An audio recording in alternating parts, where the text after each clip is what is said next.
Yes, എല്ലാ പ്രിയപ്പെട്ട പ്രേക്ഷകർക്കും സ്വാഗതം. ദ ഗ്രാൻഡ് ഇലക്ഷൻ ഡിബേറ്റിലേക്ക് നിങ്ങൾക്ക് ഒരിക്കൽ കൂടി സ്വാഗതം. എന്തായാലും തെരഞ്ഞെടുപ്പിന്റെ സംഭവമൊക്കെ കഴിഞ്ഞു. ഈ തെരഞ്ഞെടുപ്പ് കഴിഞ്ഞാലുള്ള പ്രശ്നങ്ങളൊക്കെയാണ് തുടങ്ങുന്നത്. ഏറ്റവും നിർണായകമായി ഈ തെരഞ്ഞെടുപ്പ് ഒരുപക്ഷെ കേരളത്തിൽ പാർട്ടിയുടെ രാഷ്ട്രീയ ഭാവി പോലും തുലാസിലായി പോയേക്കാമെന്ന അണികളും അനുകൂലികളും ഒക്കെ ചെറുതായിട്ടെങ്കിലും ആശങ്കപ്പെടുന്ന ഒരു തെരഞ്ഞെടുപ്പായിരുന്നു CPM-നെ സംബന്ധിച്ചിടത്തോളം. ആ തെരഞ്ഞെടുപ്പിൽ എതിരാളികളെ തകർത്ത് തരിപ്പണമാക്കിയ ഒരു തിരിച്ചുവരവാണ് UDF-ഉം കോൺഗ്രസും നടത്തിയത്. അതാണ് ഇന്നലെ തെരഞ്ഞെടുപ്പ് ഫലം വന്നപ്പോൾ കേരളം കണ്ടത്. ബ്രൂട്ട് മെജോറിറ്റി എന്ന് സംശയമില്ലാതെ പറയാവുന്ന തകർപ്പൻ പ്രകടനവുമായി UDF കളം നിറയുകയാണ്. കോൺഗ്രസും ഘടകകക്ഷികളും വലിയ വലിയ ആവേശത്തിലാണ്. ഇനി അറിയേണ്ടത് ആരാണ് മുഖ്യമന്ത്രി, മന്ത്രിമാരൊക്കെയാകും. അതേസമയം കനത്ത തോൽവി LDF-ൽ ഉണ്ടാക്കിയിരിക്കുന്ന ആഘാതം ചില്ലറയല്ല. തകർന്നടിഞ്ഞത് പാർട്ടിയുടെ പരമ്പരാഗത കോട്ടക്കൊത്തളങ്ങൾ, തോറ്റത് 13 മന്ത്രിമാർ. വിശദമായി തോൽവി പരിശോധിക്കാനാണ് CPM-ഉം ഘടകകക്ഷികളും തീരുമാനിച്ചിരിക്കുന്നതാണ് നമുക്ക് മനസ്സിലാക്കാൻ കഴിയുന്നത്. അട്ടിമറികളിലൂടെ 3 മണ്ഡലങ്ങൾ പിടിച്ചതോടെ NDA-യുടെ ആത്മവിശ്വാസം 10 മടങ്ങ് വർദ്ധിച്ചിട്ടുണ്ട്. അപ്പോഴും ആകെ വോട്ട് ഷെയറിൽ വന്നിരിക്കുന്ന കുറവ് BJP നേതൃത്വത്തെ വല്ലാതെ അങ്കലാപ്പലാക്കിയിരിക്കുന്നു. നിയമസഭാ തെരഞ്ഞെടുപ്പ് ഫലം വന്ന ശേഷമുള്ള കേരള രാഷ്ട്രീയം വിശദമായി നമ്മൾ ഈ പരിപാടിയിൽ വിശദമായി ചോദ്യം ചെയ്യുന്നു, വിചാരണ ചെയ്യുന്നു. 24 ഗ്രാൻഡ് ഇലക്ഷൻ ഡിബേറ്റിലേക്ക് എല്ലാ പ്രേക്ഷകർക്കും ഒരിക്കൽ കൂടി സ്വാഗതം.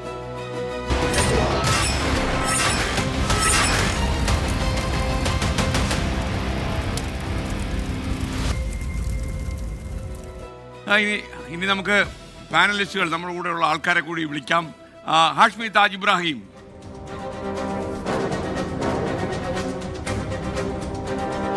ഹസിദ തഹീർ,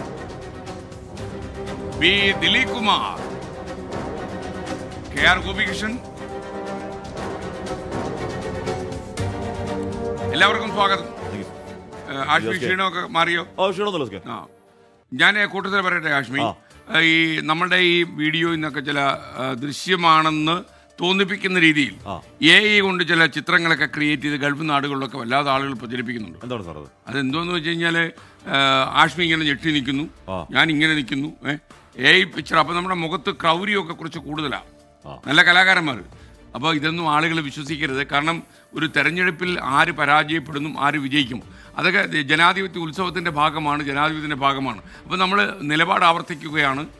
തെരഞ്ഞെടുപ്പിൽ വിജയിക്കുന്നവർക്ക് വേണ്ടി തന്നെയാണ് ഈ തെരഞ്ഞെടുപ്പ് ദിവസം എന്ന് പറഞ്ഞ് പരാജയപ്പെടുന്നവരെ കിണറ്റി തള്ളിയിട്ട് എൻ്റെ വേണ്ടി കല്ല് പിടിച്ചിടുന്ന പരിപാടിയൊന്നും നമുക്കില്ല. അപ്പം നമ്മൾ ചില ആളുകൾ, ചില തൽപര കക്ഷികൾ പ്രചരിപ്പിക്കുന്നതൊക്കെ നമ്മുടെ ശ്രദ്ധയിൽപ്പെടുന്നു. ഇങ്ങനെയുള്ള ധാരണാപിശകുകൾ കണ്ട് നിങ്ങൾ തെറ്റിദ്ധരിക്കപ്പെടരുത് എന്ന് പ്രിയപ്പെട്ട പ്രേക്ഷകരോട് നമുക്കൊരു അഭ്യർത്ഥനയുണ്ട്.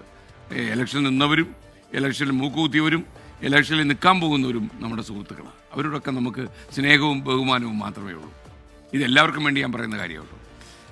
ഇനി കാര്യത്തിലേക്ക്. വിസ്മയ വിജയത്തിന് പിന്നാലെ മുഖ്യമന്ത്രിയാകാൻ കോൺഗ്രസിൽ ആർക്ക് നറുക്ക് വീഴും എന്നതിൽ $1 മില്യൺ ആകാംക്ഷ ഇപ്പോഴും നിലനിൽക്കുകയാണ്. നിയമസഭാ കക്ഷി യോഗത്തിൽ ഭൂരിപക്ഷം ലഭിക്കുമെന്ന വിശ്വാസത്തിലാണ് KC വേണുഗോപാൽ. ഘടകകക്ഷികളെ കൂടെ നിർത്തി VD സതീശന് ഭാഗവും അനുഭവ പരിചയം പറഞ്ഞ് രമേശ് ചെന്നിത്തലയെ അനുകൂലിക്കുന്നവരും മുഖ്യമന്ത്രി സ്ഥാനത്തിനായി ശ്രമം നടത്തുമെന്നാണ് അറിയുന്നത്. മുഖ്യമന്ത്രി കാര്യത്തിൽ തീരുമാനം ഉടൻ ഉണ്ടാകുമെന്ന് KC വേണുഗോപാൽ പറയുന്നു. VD സതീശനും പാർട്ടി പറയുന്ന പോലെ പ്രവർത്തിക്കുമെന്ന് പ്രതികരിച്ചിട്ടുണ്ട്. ആദ്യം നമുക്ക് ഇവരുടെ പ്രതികരണങ്ങളൊന്ന് കാണാം. പാർട്ടി നേതൃത്വം കൂടിയാലോചന നടത്തി, ഹൈക്കമാൻഡ് കൂടിയാലോചന നടത്തി മറ്റു അനന്തര നടപടിയിലേക്ക് കടക്കും. അധികം വൈകാതെ തന്നെ കടക്കും. അത്തരം കാര്യങ്ങളിൽ ഇതിനകത്ത് വ്യവസ്ഥാപിതമായ മാർഗ്ഗങ്ങളുണ്ട് പിന്നെ മുഖ്യമന്ത്രിയെ തീരുമാനിക്കാൻ. അല്ലാതെ മറ്റേതെങ്കിലും പ്രചരണത്തിൻ്റെ രീതിയിൽ ബോർഡ് വെക്കുന്നുണ്ടോ, ബാനർ വെക്കുന്നുണ്ടോ, അത് എൻ്റെ ആയാലും ആരുടെ ആയാലും വെക്കുന്നുണ്ടോ, മുഖ്യമന്ത്രി തീരുമാനത്തിൽ അതൊരു ഘടകമേ അല്ല. അതെല്ലാം അത്തരം പ്രൊസീജിയേഴ്സിനെ ഡിസ്റ്റർബ് ചെയ്യാനുള്ള പരിശ്രമമായിട്ടേ കാണാൻ പറ്റും. അതെല്ലാം പാർട്ടി തീരുമാനിക്കേണ്ട കാര്യങ്ങളാണ്. നമുക്കൊരു ദേശീയ പാർട്ടിയാണ്, കോൺഗ്രസിനൊരു പ്രൊസീജിയർ ഉണ്ട്. ആ പ്രൊസീജിയർ ഇപ്പോൾ അടുത്ത ദിവസം സ്റ്റാർട്ട് ചെയ്യും. അത് കംപ്ലീറ്റ് ചെയ്യുമ്പോൾ അവർ തീരുമാനിക്കും. പാർട്ടി തീരുമാനിക്കട്ടെ. നമുക്കതിൻ്റെ അകത്ത് അഭിപ്രായ പ്രകടനങ്ങൾ നടത്താനോ അവകാശവാദങ്ങൾ നടത്താനോ ഒന്നിനും ഞാനില്ല. ഞാൻ ഒരു കാര്യത്തിനുമില്ല, ഒരു അവകാശവാദത്തിനുമില്ല, ഒരു അഭിപ്രായ പ്രകടനത്തിനുമില്ല. അത് പാർട്ടി ചെയ്യേണ്ട ജോലിയാണ്, അത് പാർട്ടി ചെയ്യട്ടെ. എൻ്റെ ജോലി, എന്നെ ഏൽപ്പിച്ച ജോലി ഞാൻ നന്നായി പൂർത്തിയാക്കിയിട്ടുണ്ടെന്നുള്ള ആത്മവിശ്വാസവും അഭിമാനവും എനിക്കുണ്ട്. ശരിയുടെ അഭിപ്രായം ഈ കാര്യത്തിൽ ഏകദേശം ഇത് തന്നെയാണ്. ഹൈക്കമാൻഡ് തീരുമാനമെടുക്കട്ടെ എന്ന് തന്നെയാണ്. എന്തായാലും ഒരിക്കൽ കൂടി സ്വാഗതം. ദ ഗ്രാൻഡ് ഇലക്ഷൻ ഡിബേറ്റ് സംവാദത്തിലേക്ക് കടക്കുകയാണ്. ഹാഷ്മി താജ് ഇബ്രാഹിം, എന്തായാലും ഇനിയിപ്പോൾ ഒരു സസ്പെൻസ് കൂടിയേ ഉള്ളൂ. അതുകൊണ്ട് കഴിഞ്ഞാൽ ഈ വർഷത്തെ ഈ തെരഞ്ഞെടുപ്പ് മാമാങ്കം, ഈ 5 കൊല്ലത്തിനുള്ള മാമാങ്കം ഏതാണ്ട് അവസാനിച്ചു എന്ന് വേണമെങ്കിൽ പറയാം. പിന്നെ എന്തെങ്കിലും പൊട്ടലും ചീറ്റലും ഉണ്ടെങ്കിൽ അതപ്പോൾ നമുക്ക് ചർച്ച ചെയ്യാം. അതെ. എന്താണ് ആഷ്മിയുടെ അഭിപ്രായം ഈ കാര്യത്തിൽ? SKN, അതായത് തീരദേശം, മലയോരം, ജെൻഡർ വ്യത്യാസം, ജാതി മതഭേദങ്ങൾ, അങ്ങനെ ഏതെങ്കിലും ഒരു പോക്കറ്റിലെ വിജയം എന്നതിനപ്പുറം UDF ജനം നൽകിയത് ഈ പറഞ്ഞ മാരകമായ വിജയമാണ്. എല്ലാ മേഖലകളിലും സമഗ്രമായ ആധിപത്യത്തിൽ ആധികാരികം എന്ന അക്ഷരത്തിൽ പറയാൻ കഴിയുന്ന വലിയ വിജയമാണ്. ആ മഹാവിജയത്തിന് മുന്നിൽ മഹാവിജയമാണ് SKN. ആ മഹാവിജയത്തിന് മുന്നിൽ വിനയാനിതരാകാൻ, അതിനെ ബഹുമാനത്തോടെ കാണാൻ UDF നേതൃത്വം ബാധ്യസ്ഥമാണ്. അതുകൊണ്ട് തന്നെ അധികം വൈകാതെ ഈ മുഖ്യമന്ത്രി എന്ന് പറഞ്ഞാൽ ഒരു 2-3 ദിവസത്തിനുള്ളിൽ, പരമാവധി 2 ദിവസത്തിനുള്ളിൽ തന്നെ അതിൽ തീരുമാനമുണ്ടാകും എന്നുള്ളതാണ് അകത്തളങ്ങൾ അന്വേഷിക്കുമ്പോൾ കിട്ടുന്ന വർത്തമാനം. അത് അവർ തീരുമാനിക്കട്ടെ. എന്തായാലും ആ 3 പേർ ഇപ്പോഴും കൃത്യമായ ഫ്രെയിമിൽ തന്നെ ഉണ്ട്. ഒന്ന് KC വേണുഗോപാലാണ്, ഒന്ന് രമേശ് ചെന്നിത്തലയാണ്, ഒന്ന് VD സതീശനാണ്. KC നമ്മൾ നേരത്തെയൊക്കെ പറഞ്ഞ സ്റ്റാൻഡ് തന്നെയാണ്. ആർക്കും അതിൽ യോഗ്യതയ്ക്ക് ഒരു കുറവുമില്ല. KC വേണുഗോപാൽ KSU കാലം, ദീർഘകാല രാഷ്ട്രീയ പാരമ്പര്യം, 50 വർഷത്തിലെ രാഷ്ട്രീയ പാരമ്പര്യം, കണ്ണൂർ നിന്ന് അതിനുശേഷം ഒരു കാലം കഴിയുമ്പോൾ സംഘർഷഭരിത കാലം, കൂടെയുള്ള ആളുകൾ കൊല്ലപ്പെട്ടു പോകുന്ന, നേരിട്ട് കാണേണ്ടി വന്ന കാലം, അതിനുശേഷം ഒരു പാർട്ടിക്കോട്ടയിൽ നിന്ന് വേറൊരു പാർട്ടിക്കോട്ടെ ആലപ്പുഴയിലേക്ക് പറിച്ചു നടൽ, അവിടെയുള്ള ജനാധിപത്യ വിജയങ്ങൾ, CPM പലയാവർത്ത് നോക്കിയിട്ടും പരാജയപ്പെടുത്താൻ കഴിയാത്ത അടിത്തട്ടിലെ ജനസ്വാധീനം, MP ആവൽ, ഡൽഹിയിലേക്ക് പോകൽ, അവിടെ രാഹുൽ ഗാന്ധിയുടെ വലങ്കൈയായി ദേശീയ രാഷ്ട്രീയത്തിൽ അവിടെ പോരാട്ടത്തിന് കുന്തമുന നിൽക്കുന്നുണ്ടെങ്കിൽ ഉറപ്പായും അദ്ദേഹത്തിന്റെ ഉറപ്പായും ഒരു പേഴ്സണൽ ക്വാളിറ്റി, അദ്ദേഹത്തിന്റെ രാഷ്ട്രീയ ക്വാളിറ്റി അതിലുണ്ട് എന്ന തർക്കമില്ല. അദ്ദേഹം യോഗ്യനാണെന്ന് അതിൽ നോ ഡൗട്ട്. രമേശ് ചെന്നിത്തല 28ാമത്തെ വയസ്സിൽ മുഖ്യമന്ത്രിയാവുന്നു. ഈ പറയുന്നത് പോലെയുള്ള പാരമ്പര്യം, ഈ പറയുന്ന എന്ന് പറഞ്ഞാൽ രമേശ് ചെന്നിത്തലയുടെ സമകാലീനരൊക്കെ പല മന്ത്രിയാവുന്നു. സോറി, മന്ത്രിയാവുന്നു. 26 മന്ത്രി എന്ന് പറഞ്ഞാൽ അദ്ദേഹത്തിന്റെ സമകാലീന പല ഘട്ടത്തിൽ പല സംസ്ഥാന മുഖ്യമന്ത്രിയാവുന്ന കാഴ്ച കണ്ടു. ഒരു ഘട്ടത്തിൽ ഈ പറയുന്നത് പോലെ രാജീവ് ഗാന്ധി മന്ത്രിസഭയിലേക്ക് സത്യപ്രതിജ്ഞയ്ക്ക് ഏതാണ്ട് അടുത്തുവരെ എത്തി. അപ്പോഴും ആ സ്ഥാനം നിഷേധിക്കപ്പെട്ടു. കമാന്ന് വേണ്ടിയിട്ടില്ല, കലാപക്കൊടി ഉയർത്തിയിട്ടില്ല. ഹൈക്കമാൻഡിനൊപ്പം എക്കാലം ലോയലായി നിന്നു. കേരളത്തിന്റെ പ്രതിപക്ഷ നേതാവ്. അങ്ങനെ ഏതെങ്കിലും തരത്തിൽ ഇപ്പോൾ ഒരു കോവിഡ് കാല പ്രത്യേക സാഹചര്യത്തിൽ ഒരു സർക്കാർ പരാജയപ്പെടുന്ന എന്ന് പറഞ്ഞാൽ ഒരു തുടർഭരണത്തിലേക്ക് പോയി, അത് ഏതെങ്കിലും തരത്തിൽ രമേശ് ചെന്നിത്തലയുടെ ക്വാളിറ്റി റദ്ദാക്കുന്നില്ല. യോഗ്യനാണ് രമേശ് ചെന്നിത്തല. മൂന്നാമത് VD സതീശൻ. ഈ പറയുന്ന പോലെ അങ്ങേയറ്റം മുടിഞ്ഞു മുണ്ടക്കോലെടുത്ത് നാശമായി നിന്ന ഒരു മുന്നണിയെ ഇക്കാണുന്ന CPMന്റെ അഗ്രസീവ് രാഷ്ട്രീയത്തോട് നേർക്കുനേർ പൊരുതി നിൽക്കാൻ പരുവത്തിൽ ഇക്കാണുന്ന വലിയ വിജയത്തിലേക്ക് നയിക്കുന്നതിൽ, അടിത്തട്ടെടുക്കുന്നതിൽ മാത്രമല്ല നോക്കൂ SK ഈ 100 സീറ്റിലധികം എന്ന് പറഞ്ഞ ഒരേ ഒരു നേതാവ് VD സതീശൻ മാത്രമാണ്. അത് പറയാനുള്ള കാരണം എന്ന് പറഞ്ഞാൽ ഇലക്ഷന് തൊട്ട് പിറ്റേ ദിവസം അദ്ദേഹം അത് ആവർത്തിക്കുമ്പോൾ എല്ലാവരും കളിയാക്കി. അത് പറയാനുള്ള കാരണം അദ്ദേഹം മാത്രം ചെയ്ത ചില വിഷയങ്ങൾ അടിത്തട്ടിൽ, താഴെത്തട്ടിൽ ജനവുമായി ബന്ധമുള്ള ഒരു നേതാവിന് മാത്രം പറയാൻ കഴിയുന്ന ഉറച്ച കൺവിക്ഷനാണ്. അതുമാത്രമല്ല SK ഇവിടെ നോക്കൂ, പറവൂരിൽ 52% ഈഴവ വോട്ടുകളുടെ സ്വാധീനം. അവിടെ തോറ്റുപോയേക്കാമെന്ന് പേഴ്സണൽ റിസ്ക് എടുത്ത് വെള്ളാപ്പള്ളിയോട് ശ്രീനാരായണ ഗുരുവിൻ്റെ കസേരയിരുന്നുകൊണ്ട് താങ്കൾ പറയാൻ പാടില്ലാത്ത വർഗീയത താങ്കൾ പറയുന്നു വെള്ളാപ്പള്ളി എന്ന് ധൈര്യത്തോടെ ഒരു യുദ്ധം പ്രഖ്യാപിക്കണമെങ്കിൽ ചില്ലറ ധൈര്യം പോലെ നിലപാടിൻ്റെ ധൈര്യമാണ്. അതുകൊണ്ട് VD സതീശൻ അക്കാര്യത്തിൽ പൂർണ്ണമായി യോഗ്യനാണ്. 3 പേരും യോഗ്യനാണ്. ഹൈക്കമാൻഡ് തീരുമാനിക്കട്ടെ. എന്തായാലും ഈ പറയുന്ന പോലെ അധികം വൈകാതെ ഇനിയിപ്പോൾ അതിന്മേൽ തർക്കം ഉണ്ടാവുകയാണെങ്കിൽ ആ തർക്കം ഒരൊറ്റ മാസം കൊണ്ടൊക്കെ പരിഹരിച്ച് കാര്യങ്ങളെ സ്മൂത്തായി കൊണ്ടുപോകേണ്ടത് ഞാൻ നേരത്തെ പറഞ്ഞതുപോലെ ജനം നൽകിയ മഹത്തായ ആ വിജയത്തോട് അവർ കാണിക്കേണ്ട ബഹുമാനമാണ്, മര്യാദയാണ്. പൊതുവിൽ നമുക്കറിയാവുന്നതുപോലെ തന്നെ കോൺഗ്രസിൽ ഇത്തരം അധികാരങ്ങളുമായി ബന്ധപ്പെട്ടൊക്കെയുള്ള തർക്കങ്ങൾ, ചർച്ചകൾ അതൊക്കെ ഇങ്ങനെ നീണ്ടുപോകുന്നത് പതിവാണല്ലോ. ഇപ്പോൾ ഈ തെരഞ്ഞെടുപ്പ് കാലത്ത് തന്നെ അതിന്റെ ആദ്യ സൂചനകൾ കാണുകയും ചെയ്തിരുന്നു. തെരഞ്ഞെടുപ്പ് പ്രഖ്യാപിച്ചതിന് പിന്നാലെ തന്നെ മുഖ്യമന്ത്രി ആരാകും എന്നുള്ളതിനെ അടിസ്ഥാനപ്പെടുത്തി അവരുടെ ചർച്ചകളൊക്കെ ഉണ്ടാകുകയും ചെയ്തതാണ്. പക്ഷേ ഇതിൽ ഏറ്റവും പ്രധാനപ്പെട്ട ഒരു കാര്യം സർക്കാരിനെ മാറ്റുക, UDFനെ അധികാരത്തിലേക്ക് എത്തിക്കുക എന്നുള്ള കൃത്യമായ ഉദ്ദേശത്തോടു കൂടി തന്നെയാണ് ജനങ്ങൾ കൂട്ടത്തോടെ വോട്ട് ചെയ്തിരിക്കുന്നത്. അതിന്റെ ഒരു മാൻഡേറ്റ് ആണ് 100-ൽ കവിഞ്ഞ സീറ്റുകൾ അവർക്ക് കിട്ടാനും കാരണം. അപ്പോൾ സ്വാഭാവികമായും ആ തീരുമാനത്തെ അങ്ങനെ തന്നെ ബഹുമാനിക്കുക എന്നുള്ളത് അവരുടെ ഉത്തരവാദിത്വം കൂടിയാണ്. അപ്പോൾ കഴിഞ്ഞ കാലങ്ങളിൽ ഉണ്ടായതുപോലെ ഒരു ആശയക്കുഴപ്പത്തിലേക്ക് അല്ലെങ്കിൽ തമ്മിലടി നടക്കുന്ന ഒരു പ്രതീതിയിലേക്ക് അങ്ങനെ ഒരു ഇമ്പാക്റ്റ്, അങ്ങനെ ഒരു ഫീല് അത് സമൂഹത്തിലേക്ക് കൊടുക്കാതിരിക്കുക എന്നൊരു വലിയ ഉത്തരവാദിത്വം മുൻകാലങ്ങളെ അപേക്ഷിച്ച് ഇത്തവണ അവർക്കുണ്ട് എന്നതിലും തർക്കമില്ല.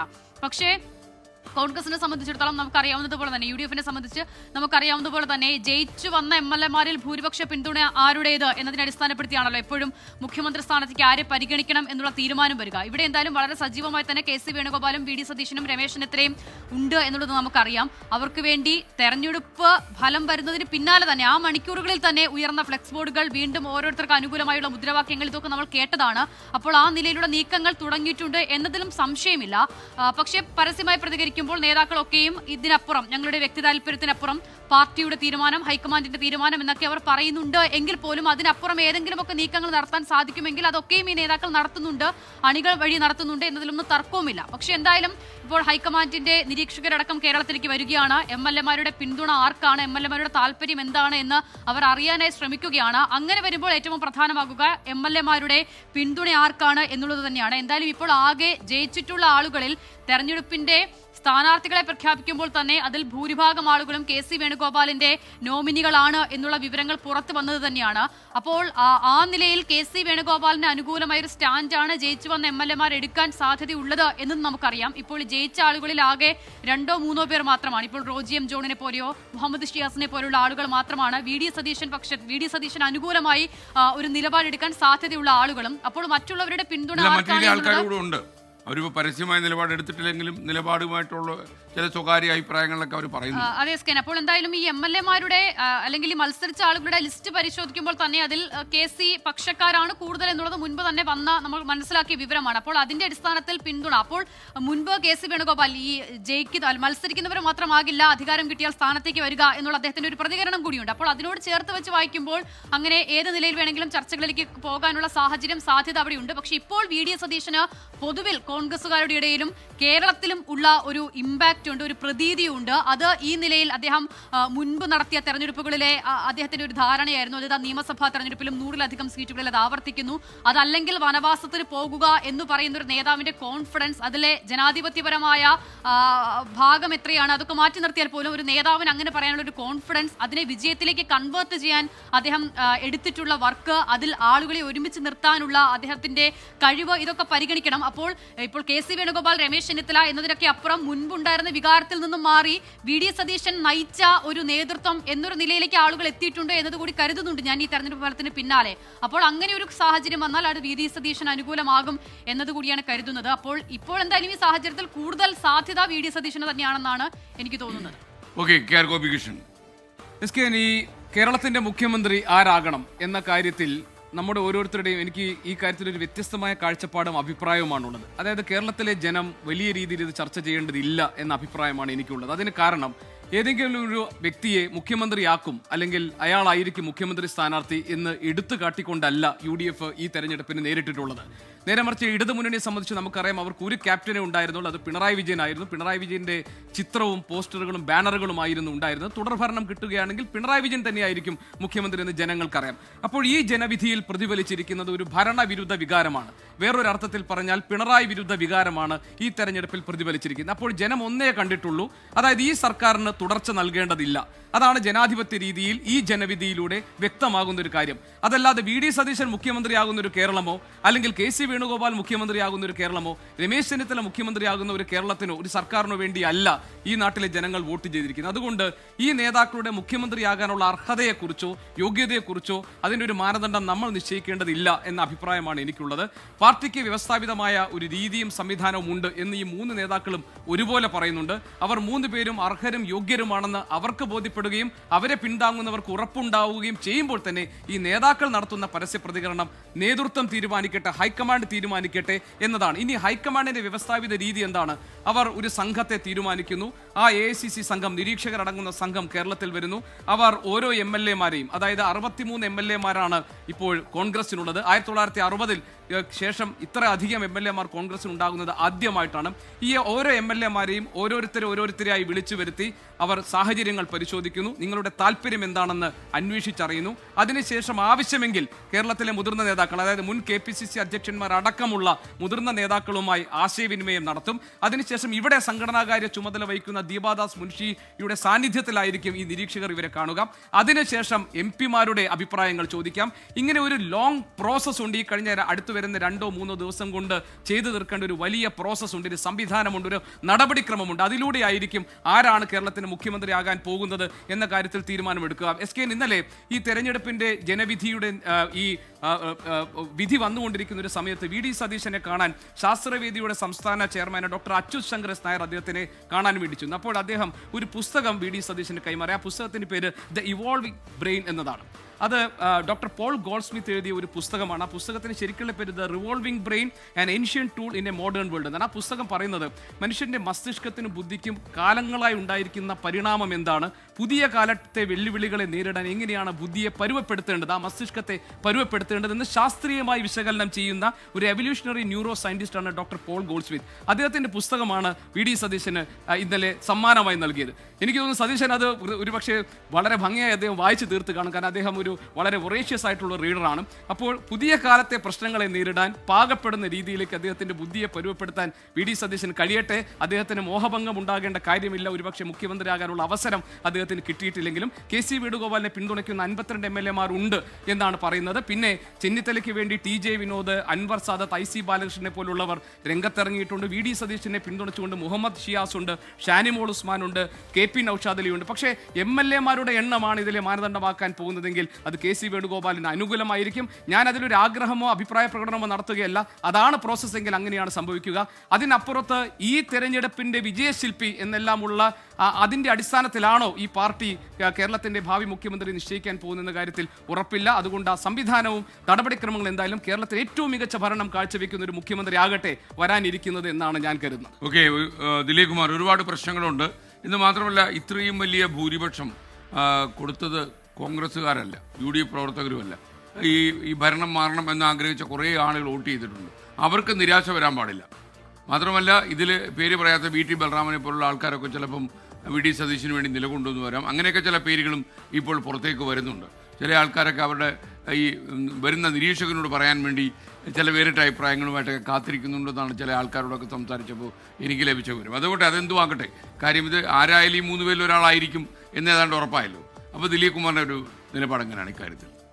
SKN ജനങ്ങൾ ഒരു വലിയ ഉത്തരവാദിത്തമാണ് കോൺഗ്രസിനെ ഏൽപ്പിച്ചിരിക്കുന്നത്. കഴിഞ്ഞ 10 വർഷക്കാലത്തെ തുടർഭരണത്തിന് വിരാമം ഇട്ടുകൊണ്ടാണ് ഇപ്പോൾ കോൺഗ്രസിൻ്റെ നേതൃത്വത്തിൽ, UDFിൻ്റെ നേതൃത്വത്തിലുള്ള ഒരു മന്ത്രിസഭയെ ജനങ്ങൾ വലിയ ഭൂരിപക്ഷം നൽകി തിരഞ്ഞെടുക്കപ്പെട്ടിരിക്കുന്നത്. അതിൽ ഈ തെരഞ്ഞെടുപ്പിൽ പാർട്ടി കോട്ടകൾ ഉൾപ്പെടെ ഇളകിപ്പോയിട്ടുണ്ടെങ്കിൽ അതിന് ജനങ്ങൾ ഈ UDF എന്ന സംവിധാനത്തോട് മാത്രമല്ല, UDF കഴിഞ്ഞ കാലങ്ങളിൽ നടത്തിയിട്ടുള്ള ഇടപെടലുകൾ, അത് പിണറായി സർക്കാരിൻ്റെ പല നടപടികളും തുറന്നു കാട്ടുന്നതിൽ പ്രതിപക്ഷം നടത്തിയിട്ടുള്ള വളരെ ശക്തമായിട്ടുള്ള ഇടപെടലുകൾക്കുള്ള അംഗീകാരം കൂടിയാണ്.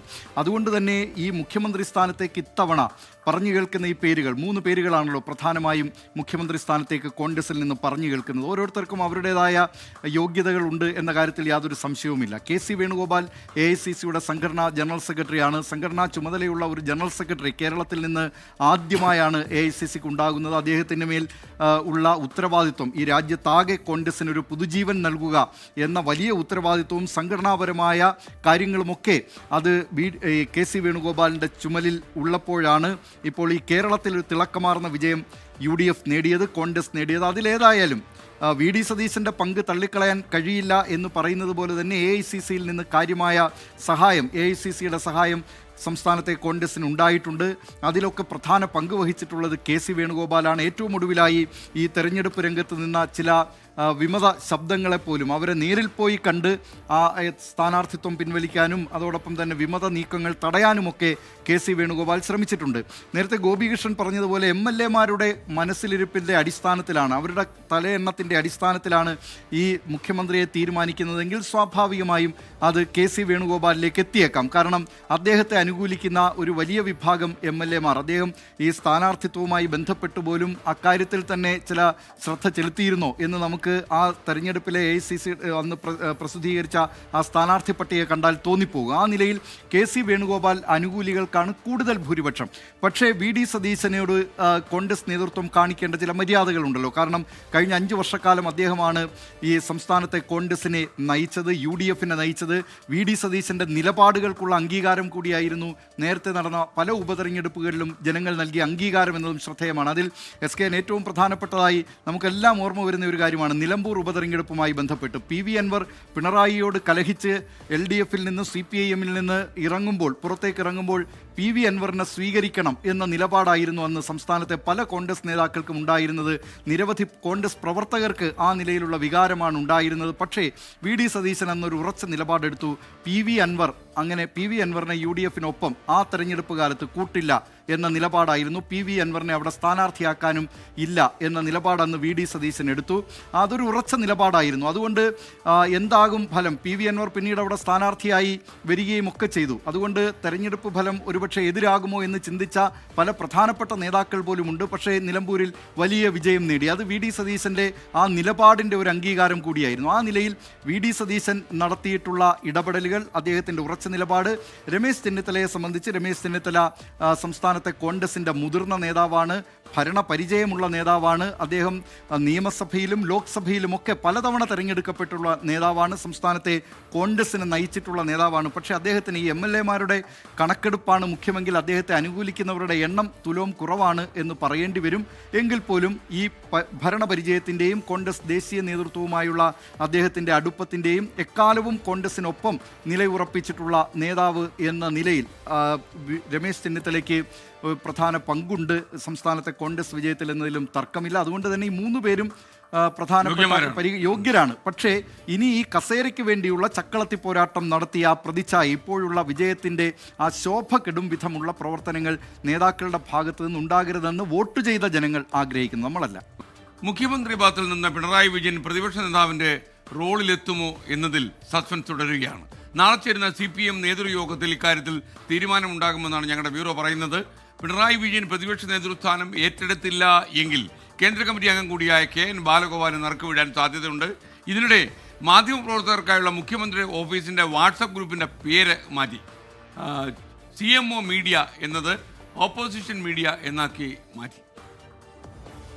ഇനി നമുക്ക് നമ്മുടെ ദിലീപ് കുമാറിനോട് തന്നെ ചോദിക്കാം. ദിലീപ്, ഇത്രയും കാലം മാധ്യമപ്രവർത്തകനായിട്ട് നിന്ന് പിണറായി വിജയനെ നേരിട്ടും അല്ലാതെയൊക്കെ കണ്ടിട്ടുണ്ടല്ലോ. അദ്ദേഹം പ്രതിപക്ഷ നേതാവിൻ്റെ കുപ്പായം ഇടും. പൂർണ്ണമായും തള്ളിക്കളയാൻ പറ്റില്ല SKN. കാരണം സംസ്ഥാനത്ത് പ്രതിപക്ഷത്തെ നയിക്കുക എന്നത് ഒരു പ്രതിപക്ഷ നേതൃസ്ഥാനം എന്നൊരു ഉത്തരവാദിത്തപ്പെട്ട ഒരു പദവി കൂടിയാണ്. അത് വെറും ഒരു ആലങ്കാരിക പദവിയല്ല. ഒരുപക്ഷെ നമ്മുടെ മുന്നിൽ VS-നെ പോലെയുള്ള വളരെ സജീവമായി നിന്ന പ്രതിപക്ഷ നേതാക്കളുണ്ട്. അതാണ് കേരളത്തിലെ ചില പ്രതിപക്ഷ നേതാവ് എന്ന് പറയുമ്പോൾ ആദ്യം ഓടിയെത്തുന്ന ഇമേജ്. അതുകൊണ്ട് തന്നെ VS-നെ പോലുള്ള ഒരു സജീവമായ ഇടപെടൽ, അദ്ദേഹത്തിൻ്റെ പ്രായം, ആരോഗ്യമൊന്നും വകവയ്ക്കാതെ, അദ്ദേഹത്തിൻ്റെ ആരോഗ്യത്തിനൊന്നും ഒരു കുഴവും ഉണ്ടായിരുന്നില്ല. അദ്ദേഹം മതികെട്ടാൻ മല കയറുന്നു, തമിഴ്നാട്ടിലേക്ക്, അവിടെ ഡാമിൽ ജലം തമിഴ്നാട് അടിച്ചുകൊണ്ട് പോകുന്നു എന്ന് പറഞ്ഞിട്ട് മേക്കര ഡാമിലേക്ക് പോകുന്നു. അങ്ങനെ നിരവധി സ്ഥലങ്ങളിൽ അദ്ദേഹം കയറി ഇറങ്ങുന്നു. അങ്ങനെ അതൊരു പ്രതിപക്ഷ നേതാവെന്നുള്ളത്, നേരത്തെ നിയമസഭയിലെ പ്രതിപക്ഷത്തെ നയിക്കുക എന്നത് മാത്രമായിരുന്നു പ്രതിപക്ഷ നേതാവിൻ്റെ റോളെങ്കിൽ അതിനപ്പുറത്തേക്ക് ജനകീയ വിഷയങ്ങളിലുള്ള ഇടപെടൽ കൂടി ഉണ്ട് എന്ന് തെളിയിച്ചത് VS ആയിരുന്നു. മറ്റു പ്രതിപക്ഷ നേതാക്കളെല്ലാം അവിടെ സഭയിൽ വിഷയങ്ങൾ ഉന്നയിക്കുക, പുറത്ത് ചില സമരങ്ങൾക്ക് നേതൃത്വം നൽകുക, വാർത്താ സമ്മേളനങ്ങൾ നടത്തുക എന്നത് മാത്രമായിരുന്നു പ്രതിപക്ഷ നേതാവ് എന്ന പദവിയിൽ കൊണ്ട് ചെയ്തിരുന്നത്. പക്ഷേ അതല്ല, ഇത്തരം വിഷയങ്ങൾ കൂടി ഉണ്ട്, അത് ജനങ്ങളുടെ വിഷയങ്ങളാണ് എന്നുള്ളത് VS സഭയിൽ ഈ വിഷയം ഉന്നയിക്കും മുമ്പ് തന്നെ അദ്ദേഹം ഈ പ്രദേശത്ത് പോയി ആ കാര്യങ്ങളെക്കുറിച്ച് പഠിച്ച് അതിനുശേഷമായിരിക്കും അത് സഭയിൽ ഉന്നയിക്കുക. അങ്ങനെ ഒരു പ്രതിപക്ഷ നേതാവ് നമ്മുടെ മനസ്സിലുള്ളത് കൊണ്ടാണ് ഈ വിഷയത്തിൽ പിണറായി ആ നിലയിൽ സജീവമാകുമോ എന്ന സന്ദേഹം പലരിലും ഉയരുന്നത്. പക്ഷേ പിണറായി വിജയനെ പോലെ ഒരു പ്രതിപക്ഷ നേതാവ് അത് പ്രതിപക്ഷത്തിന് മുതൽക്കൂട്ടാകുമെന്ന കാര്യത്തിൽ തർക്കമില്ല. വിധിയെഴുത്ത് എന്തായിക്കോട്ടെ, വിധിയെഴുത്ത് പിണറായി വിജയൻ്റെ ചില നടപടികളോടും അദ്ദേഹം സ്വീകരിച്ചിട്ടുള്ള സമീപനങ്ങളോടുമൊക്കെയുള്ള അതിനോടുള്ള ജനങ്ങളുടെ അതിനെതിരായിട്ടുള്ള വിധിയെഴുത്താണ് എന്നതിൽ തർക്കമില്ല. പക്ഷേ പ്രതിപക്ഷ നേതൃസ്ഥാനത്തേക്ക് വരുമ്പോൾ ഈ നിലയിൽ അല്ലെങ്കിൽ പകരം ആര് എന്നുള്ള ഒരു വലിയ ചോദ്യമുണ്ട് CPIM-നെ സംബന്ധിച്ച്. അങ്ങനെ വരികയാണെങ്കിൽ അത് CPIM സാധാരണ ഒരു തീരുമാനമെടുക്കുക അതിൻ്റെ ഹൈറാർക്കി നോക്കിയാണ്. പാർട്ടിയിലെ ഉപരി ഘടകങ്ങളിലുള്ള ഒരാളിനെ ആയിരിക്കും സാധാരണഗതിയിൽ ഒരു ഇത്തരം പദവികൾ ലഭിക്കുമ്പോൾ അതിലേക്ക് നിർദ്ദേശിക്കുക. അങ്ങനെ വരികയാണെങ്കിൽ ഇപ്പോൾ കേന്ദ്ര കമ്മിറ്റിയിലുള്ള KN ബാലഗോപാലാണ് അതിൽ ആ നിലയിൽ ഒരു ഉയർന്ന ഘടകത്തിലുള്ള ഇപ്പോൾ ജയിച്ചിട്ടുള്ള ഒരു MLA എന്ന് പറയാവുന്നത്. പിന്നീട് അല്ലെങ്കിൽ സജി ചെറിയാൻ, മുഹമ്മദ് റിയാസ്, അങ്ങനെയുള്ള ആളുകളിലേക്കൊക്കെ ഈ CPM-ൻ്റെ അന്വേഷണം പോകേണ്ടി വരും. അതുകൊണ്ട് എനിക്ക് തോന്നുന്നത് ഒരുപക്ഷെ താൽക്കാലികമായിട്ടാണെങ്കിലും കുറച്ചു കാലത്തേക്കെങ്കിലും പിണറായി വിജയൻ പ്രതിപക്ഷ നേതൃസ്ഥാനം ഏറ്റെടുത്തേക്കും എന്നാണ്. ഇബ്രാഹിം, SKN പിണറായി, നമ്മൾ നേരത്തെ ദിലീപേട്ടൻ പറഞ്ഞതുപോലെ VS അച്യുതാനന്ദൻ ഒരു പ്രതിപക്ഷ നേതാവ് എങ്ങനെയാവണം എന്ന് കേരളത്തിൻ്റെ പൂർവ്വകാല മാതൃകകളെ മാറ്റിക്കൊണ്ട് ഒരുപക്ഷെ വരുംകാലത്തേക്കുള്ള മാതൃകയെ വെച്ചിരിക്കുന്ന ഒരു വലിയ ഒരു ഉന്നതിയിൽ നിൽക്കുന്ന ഒരു പദവിയാണ്. മതികെട്ടാനിലടക്കം അദ്ദേഹം നടത്തിയ ധീരോദാത്തമായ പോരാട്ടങ്ങൾ, സമരമുഖങ്ങളിലൊക്കെ പോയി അവിടെ പോയി ഇരിക്കുന്ന, അല്ലെങ്കിൽ രാത്രി PSC ഉദ്യോഗാർത്ഥികളുടെ കൂടെ ആ സെക്രട്ടറിയേറ്റിന് മുന്നിൽ പൊതച്ച് കിടക്കുന്ന അത്ര ഒരു VS സുരയ്ക്ക് വലിയ ആവേശകരമായ ഒരു മുന്നനുഭവമുണ്ട്. അതുപോലെ ആ മുഖ്യമന്ത്രി പിണറായി വിജയനുള്ള ആരോഗ്യമൊക്കെ ബാക്കിയുണ്ടോ എന്ന ചോദ്യമൊക്കെ അവിടെ നിൽക്കുന്നു. അതുകൊണ്ട് പിണറായി വിജയൻ പ്രതിപക്ഷ നേതാവാൻ ഇടയില്ല എന്ന് തന്നെയാണ് ഇപ്പോഴുമുള്ള എൻ്റെ ധാരണ. മിക്കവാറും KN ബാലഗോപാലർക്ക് ഒരുപക്ഷേ ആ നറുക്ക് വീഴാനിടയുണ്ട്. അതല്ലാതെ വേറെ ആരുമില്ല എന്ന പ്രശ്നം അവിടെയുണ്ട്. പക്ഷേ KN ബാലഗോപാലിൻ്റെ പ്രശ്നം, KN ബാലഗോപാൽ ഒരു സാത്വിക മുഖമുള്ള ഒരു മിതഭാഷിയായ ഒരു നേതാവാണ്.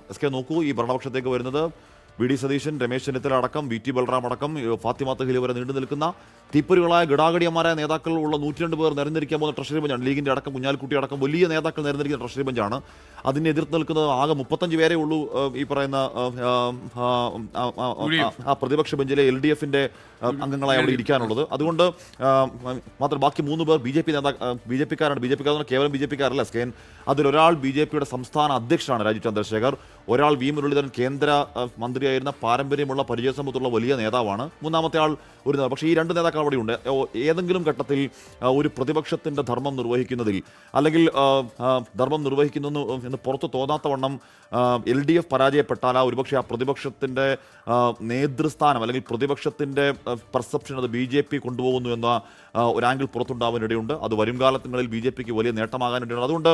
അതുകൊണ്ട് ഞാൻ കരുതുന്നത് ഇപ്പോൾ V ശിവൻകുട്ടി പ്രതിപക്ഷത്തിരുന്നപ്പോൾ അദ്ദേഹം വേറൊരു മുഖമായിരുന്നു എന്ന് പറഞ്ഞാൽ, ബാർക്കോഴ സമയത്ത് അതിന് മുന്നിൽ ഒരു സമരം നടത്തുക പോലെ വേറൊരു മുഖമായിരുന്നു. പക്ഷേ അദ്ദേഹം മന്ത്രിയാകുമ്പോഴേക്കും അദ്ദേഹം കംപ്ലീറ്റ്ലി മാറുന്നുണ്ട്. സ്പീക്കർ AN ഷംസീർ CPM-ന്റെ ഭാഗമായി നിൽക്കുമ്പോൾ വേറൊരു മുഖമായിരുന്നു, സ്പീക്കറാകുമ്പോൾ മാറുന്നുണ്ട്.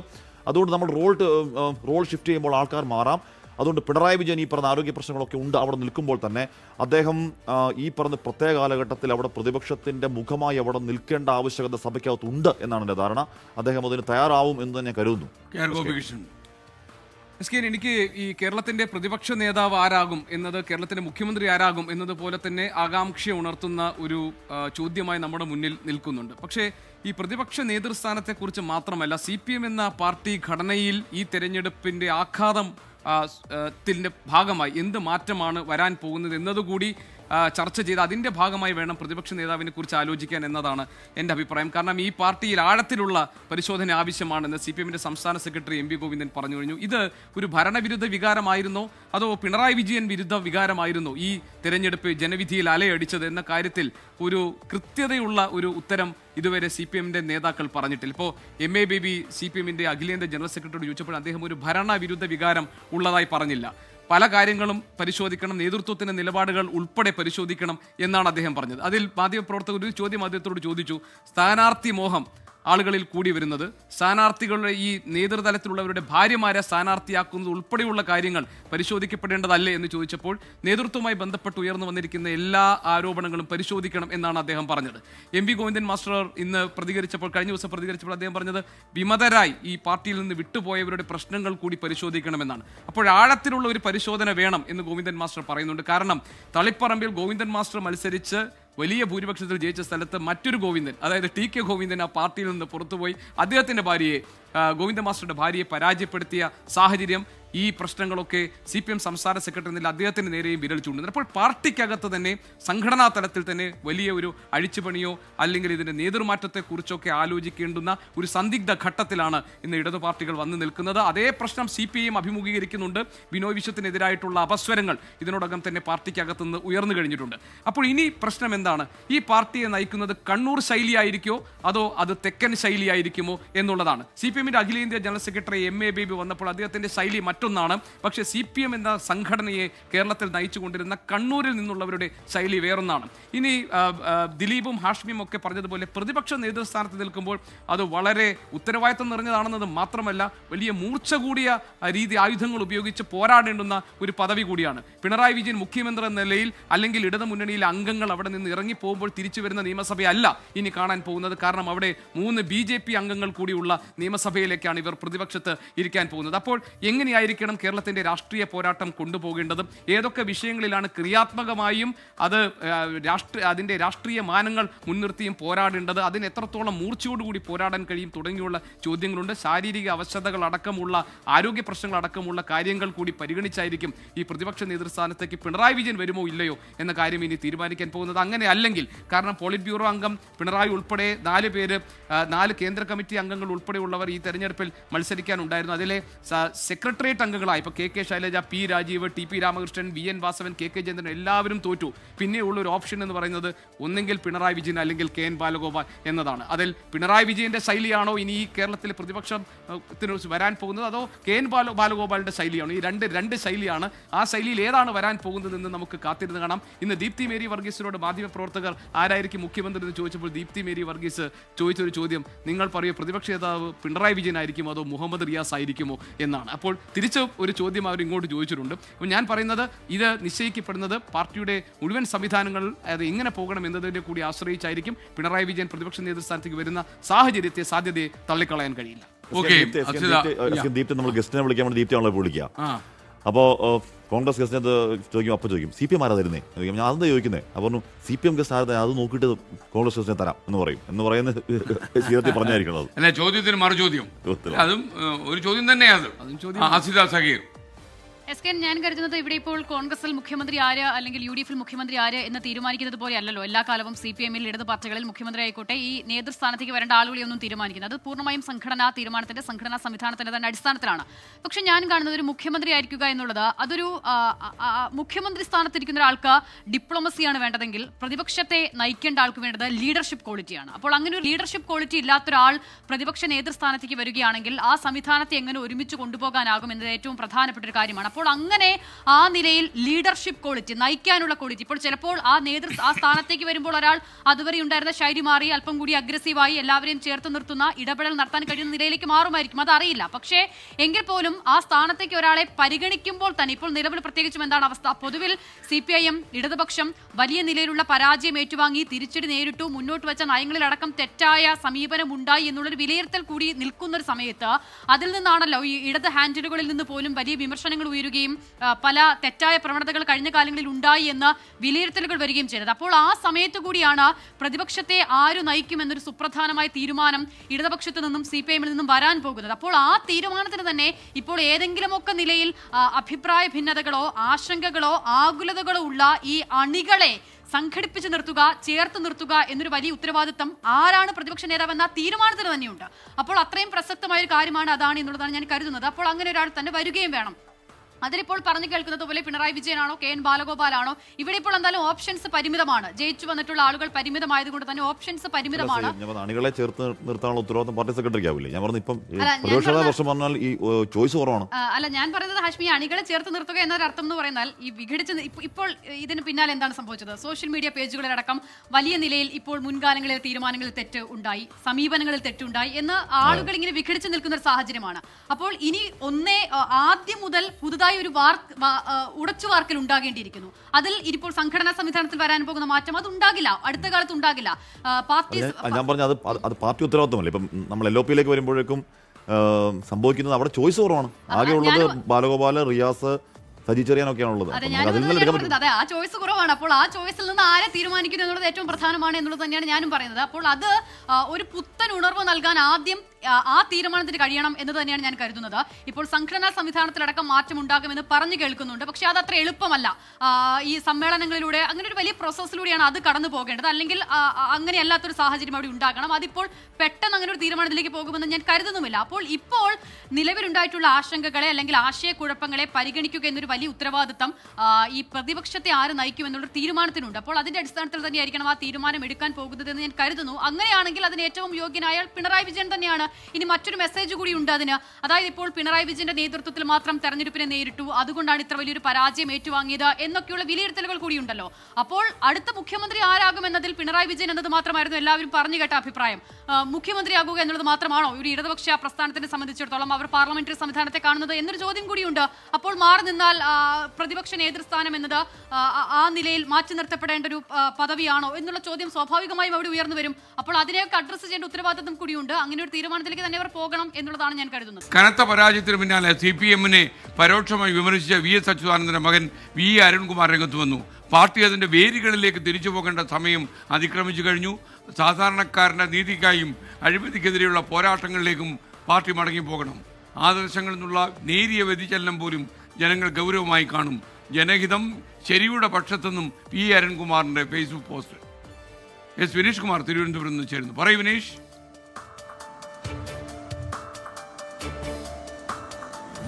VS അച്യുതാനന്ദൻ മകനായ V അരുൺകുമാർ അല്പസമയം മുമ്പിട്ട ഫേസ്ബുക്ക് പോസ്റ്റിലാണ് ഇത്തരത്തിലുള്ള പരോക്ഷ വിമർശനം CPIM നേതൃത്വത്തിനെതിരെ ഉണ്ടായിട്ടുള്ളത്. അതായത് ഈ കഴിഞ്ഞ കാലങ്ങളിൽ CPM നേതാക്കൾ എടുത്ത ഒരു നിലപാട് ശരിയല്ലാതെ പരോക്ഷമായി തന്നെ അദ്ദേഹം പറയുന്നുണ്ട്. VS അച്യുതാനന്ദൻ്റെ, അതായത് തൻ്റെ പിതാവിൻ്റെ കാലത്ത് അദ്ദേഹം ജനങ്ങൾക്കിടയിലാണ് ജീവിച്ചത്, ജനങ്ങളുമായി വലിയ സ്വാധീനമുണ്ടായിരുന്നു, ജനങ്ങളുടെ പൾസ് അറിയുന്ന നേതാവായിരുന്നു എന്ന് അദ്ദേഹം പറയുന്നുണ്ട്. ഒപ്പം തന്നെ പരിസ്ഥിതി, അതുപോലെ തന്നെ സാധാരണക്കാരുടെ നീതി, ഇത്തരം വിഷയങ്ങളിലെല്ലാം തന്നെ അവർക്കൊപ്പം നിൽക്കുന്നൊരു നിലപാട് ഉണ്ട്. അതിലേക്ക് തിരിച്ചു വരണം, അതായത് നേതൃത്വം അതിലേക്ക് തിരിച്ചു വരേണ്ട സമയം ആയിട്ടുണ്ട് എന്നുള്ളൊരു സൂചന കൂടി അദ്ദേഹം പറയുന്നുണ്ട്.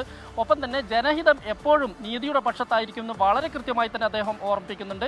ഇപ്പോൾ വന്നിരിക്കുന്ന ഈ ഒരു തിരിച്ചടി, അതായത് LDF-ന് ഉണ്ടായിരിക്കുന്ന ഇപ്പോഴുണ്ടായിരിക്കുന്ന ഈ ഒരു തിരിച്ചടി ജനഹിതമാണ്, അത് ശരിയുടെ പക്ഷത്താണെന്നും അദ്ദേഹം വളരെ കൃത്യമായി തന്നെ ഈ ഫേസ്ബുക്ക് പോസ്റ്റിൽ പറയുന്നുണ്ട്. SKN കനത്ത തോൽവിയുടെ ആഘാതം വിട്ടുമാറാതെ CPM-ഉം LDF-ഉം നാളെ ചേരുന്ന CPM നേതൃയോഗങ്ങളിൽ പരാജയം ഇഴകേറി പരിശോധിക്കും. എന്തായാലും നമുക്ക് അതിനെക്കുറിച്ച് തന്നെ MV ഗോവിന്ദ മാസ്റ്റർക്കെതിരെ ചില ഫ്ലക്സ് ബോർഡുകളൊക്കെ പ്രത്യക്ഷപ്പെട്ട സാഹചര്യം ഉണ്ട്. നമുക്ക് ആദ്യം ആ ദൃശ്യം ഒന്ന് കാണാം.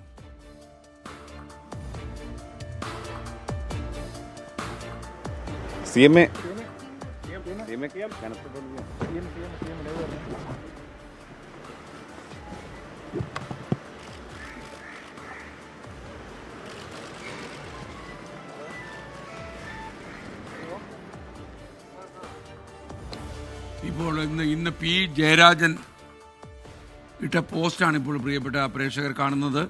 എന്തായാലും P ജയരാജൻ്റെ ചില ഒളിയമ്പുകളൊക്കെ ഇതിലുണ്ട്. CPI-യിലും നേതൃമാറ്റം ആവശ്യം ശക്തമാകുന്നതാണ് നമുക്ക് ലഭിക്കുന്ന വിവരം. ബിനോയ് വിശ്വം സംസ്ഥാന സെക്രട്ടറി സ്ഥാനത്ത് നിന്ന് ഒഴിയണം എന്ന രീതിയിൽ ചില വികാരം ശക്തമാകുന്നുവെന്നും ഞങ്ങളുടെ തിരുവനന്തപുരം ബ്യൂറോ റിപ്പോർട്ട് ചെയ്യുന്നുണ്ട്. അസിത സഗീർ, ഒരുപക്ഷെ CPM-ന് ഇതൊരു ലെസണായി മാറുമോ? AK ആന്റണി ഇന്ന് ഉപദേശിക്കുന്നതായിരുന്നു. കോൺഗ്രസ് പ്രവർത്തകർക്ക് വരെ പാഠമാകണമെന്ന് അദ്ദേഹം പറഞ്ഞത്.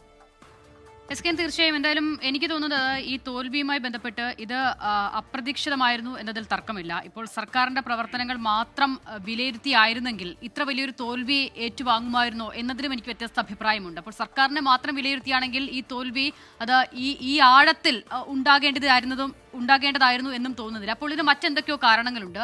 ആ കാരണങ്ങൾ എന്താണെന്ന് കണ്ടെത്തുക, അത് തിരുത്തുക, അതിൽ തിരുത്തൽ വരുത്തിയെന്ന് ജനങ്ങൾക്ക് ബോധ്യപ്പെടുക എന്നുള്ളതാണ് ഇനി ഇടതുപക്ഷത്തിന് മുന്നിലുള്ള ഏറ്റവും പ്രധാനപ്പെട്ട വെല്ലുവിളി. അത് ഇനിയിപ്പോൾ അടുത്ത തവണ വീണ്ടും പാർലമെന്ററി രാഷ്ട്രീയത്തിലേക്ക്, അധികാരത്തിലേക്ക് തിരിച്ചു വരിക എന്ന അർത്ഥത്തിൽ മാത്രമല്ല, ഇപ്പോൾ പല ആളുകളുടെ ഫേസ്ബുക്ക് പോസ്റ്റിലടക്കം ഈ സാഹചര്യത്തിൽ ചില തീരുമാനങ്ങളിൽ തെറ്റുണ്ടായി, ചില നയങ്ങളിൽ തെറ്റുണ്ടായി, ചില വ്യക്തി കേന്ദ്രീകൃതമായ തീരുമാനങ്ങൾ അത് തെറ്റിപ്പോയി എന്നൊക്കെയുള്ള നിലയിലുള്ള വിമർശനങ്ങൾ വരുന്നുണ്ട്. അതുകൊണ്ട് തന്നെ അതിനെയൊക്കെ അഡ്രസ്സ് ചെയ്യുക, ആ നിലയിലുള്ള ഇടപെടൽ ഉണ്ടാക്കുക എന്നുള്ളത് പ്രധാനമാണ്. നമ്മൾ മുൻപ് മുഖ്യമന്ത്രി പ്രതിപക്ഷ നേതൃസ്ഥാനവുമായി ബന്ധപ്പെട്ട ചർച്ചകളെ കുറിച്ച് പറഞ്ഞപ്പോൾ അതിനോട് ചേർന്ന് നിൽക്കുന്ന മറ്റൊരു കാര്യം കൂടി ഞാൻ ഈ വിഷയത്തിൽ കാണുകയാണ്.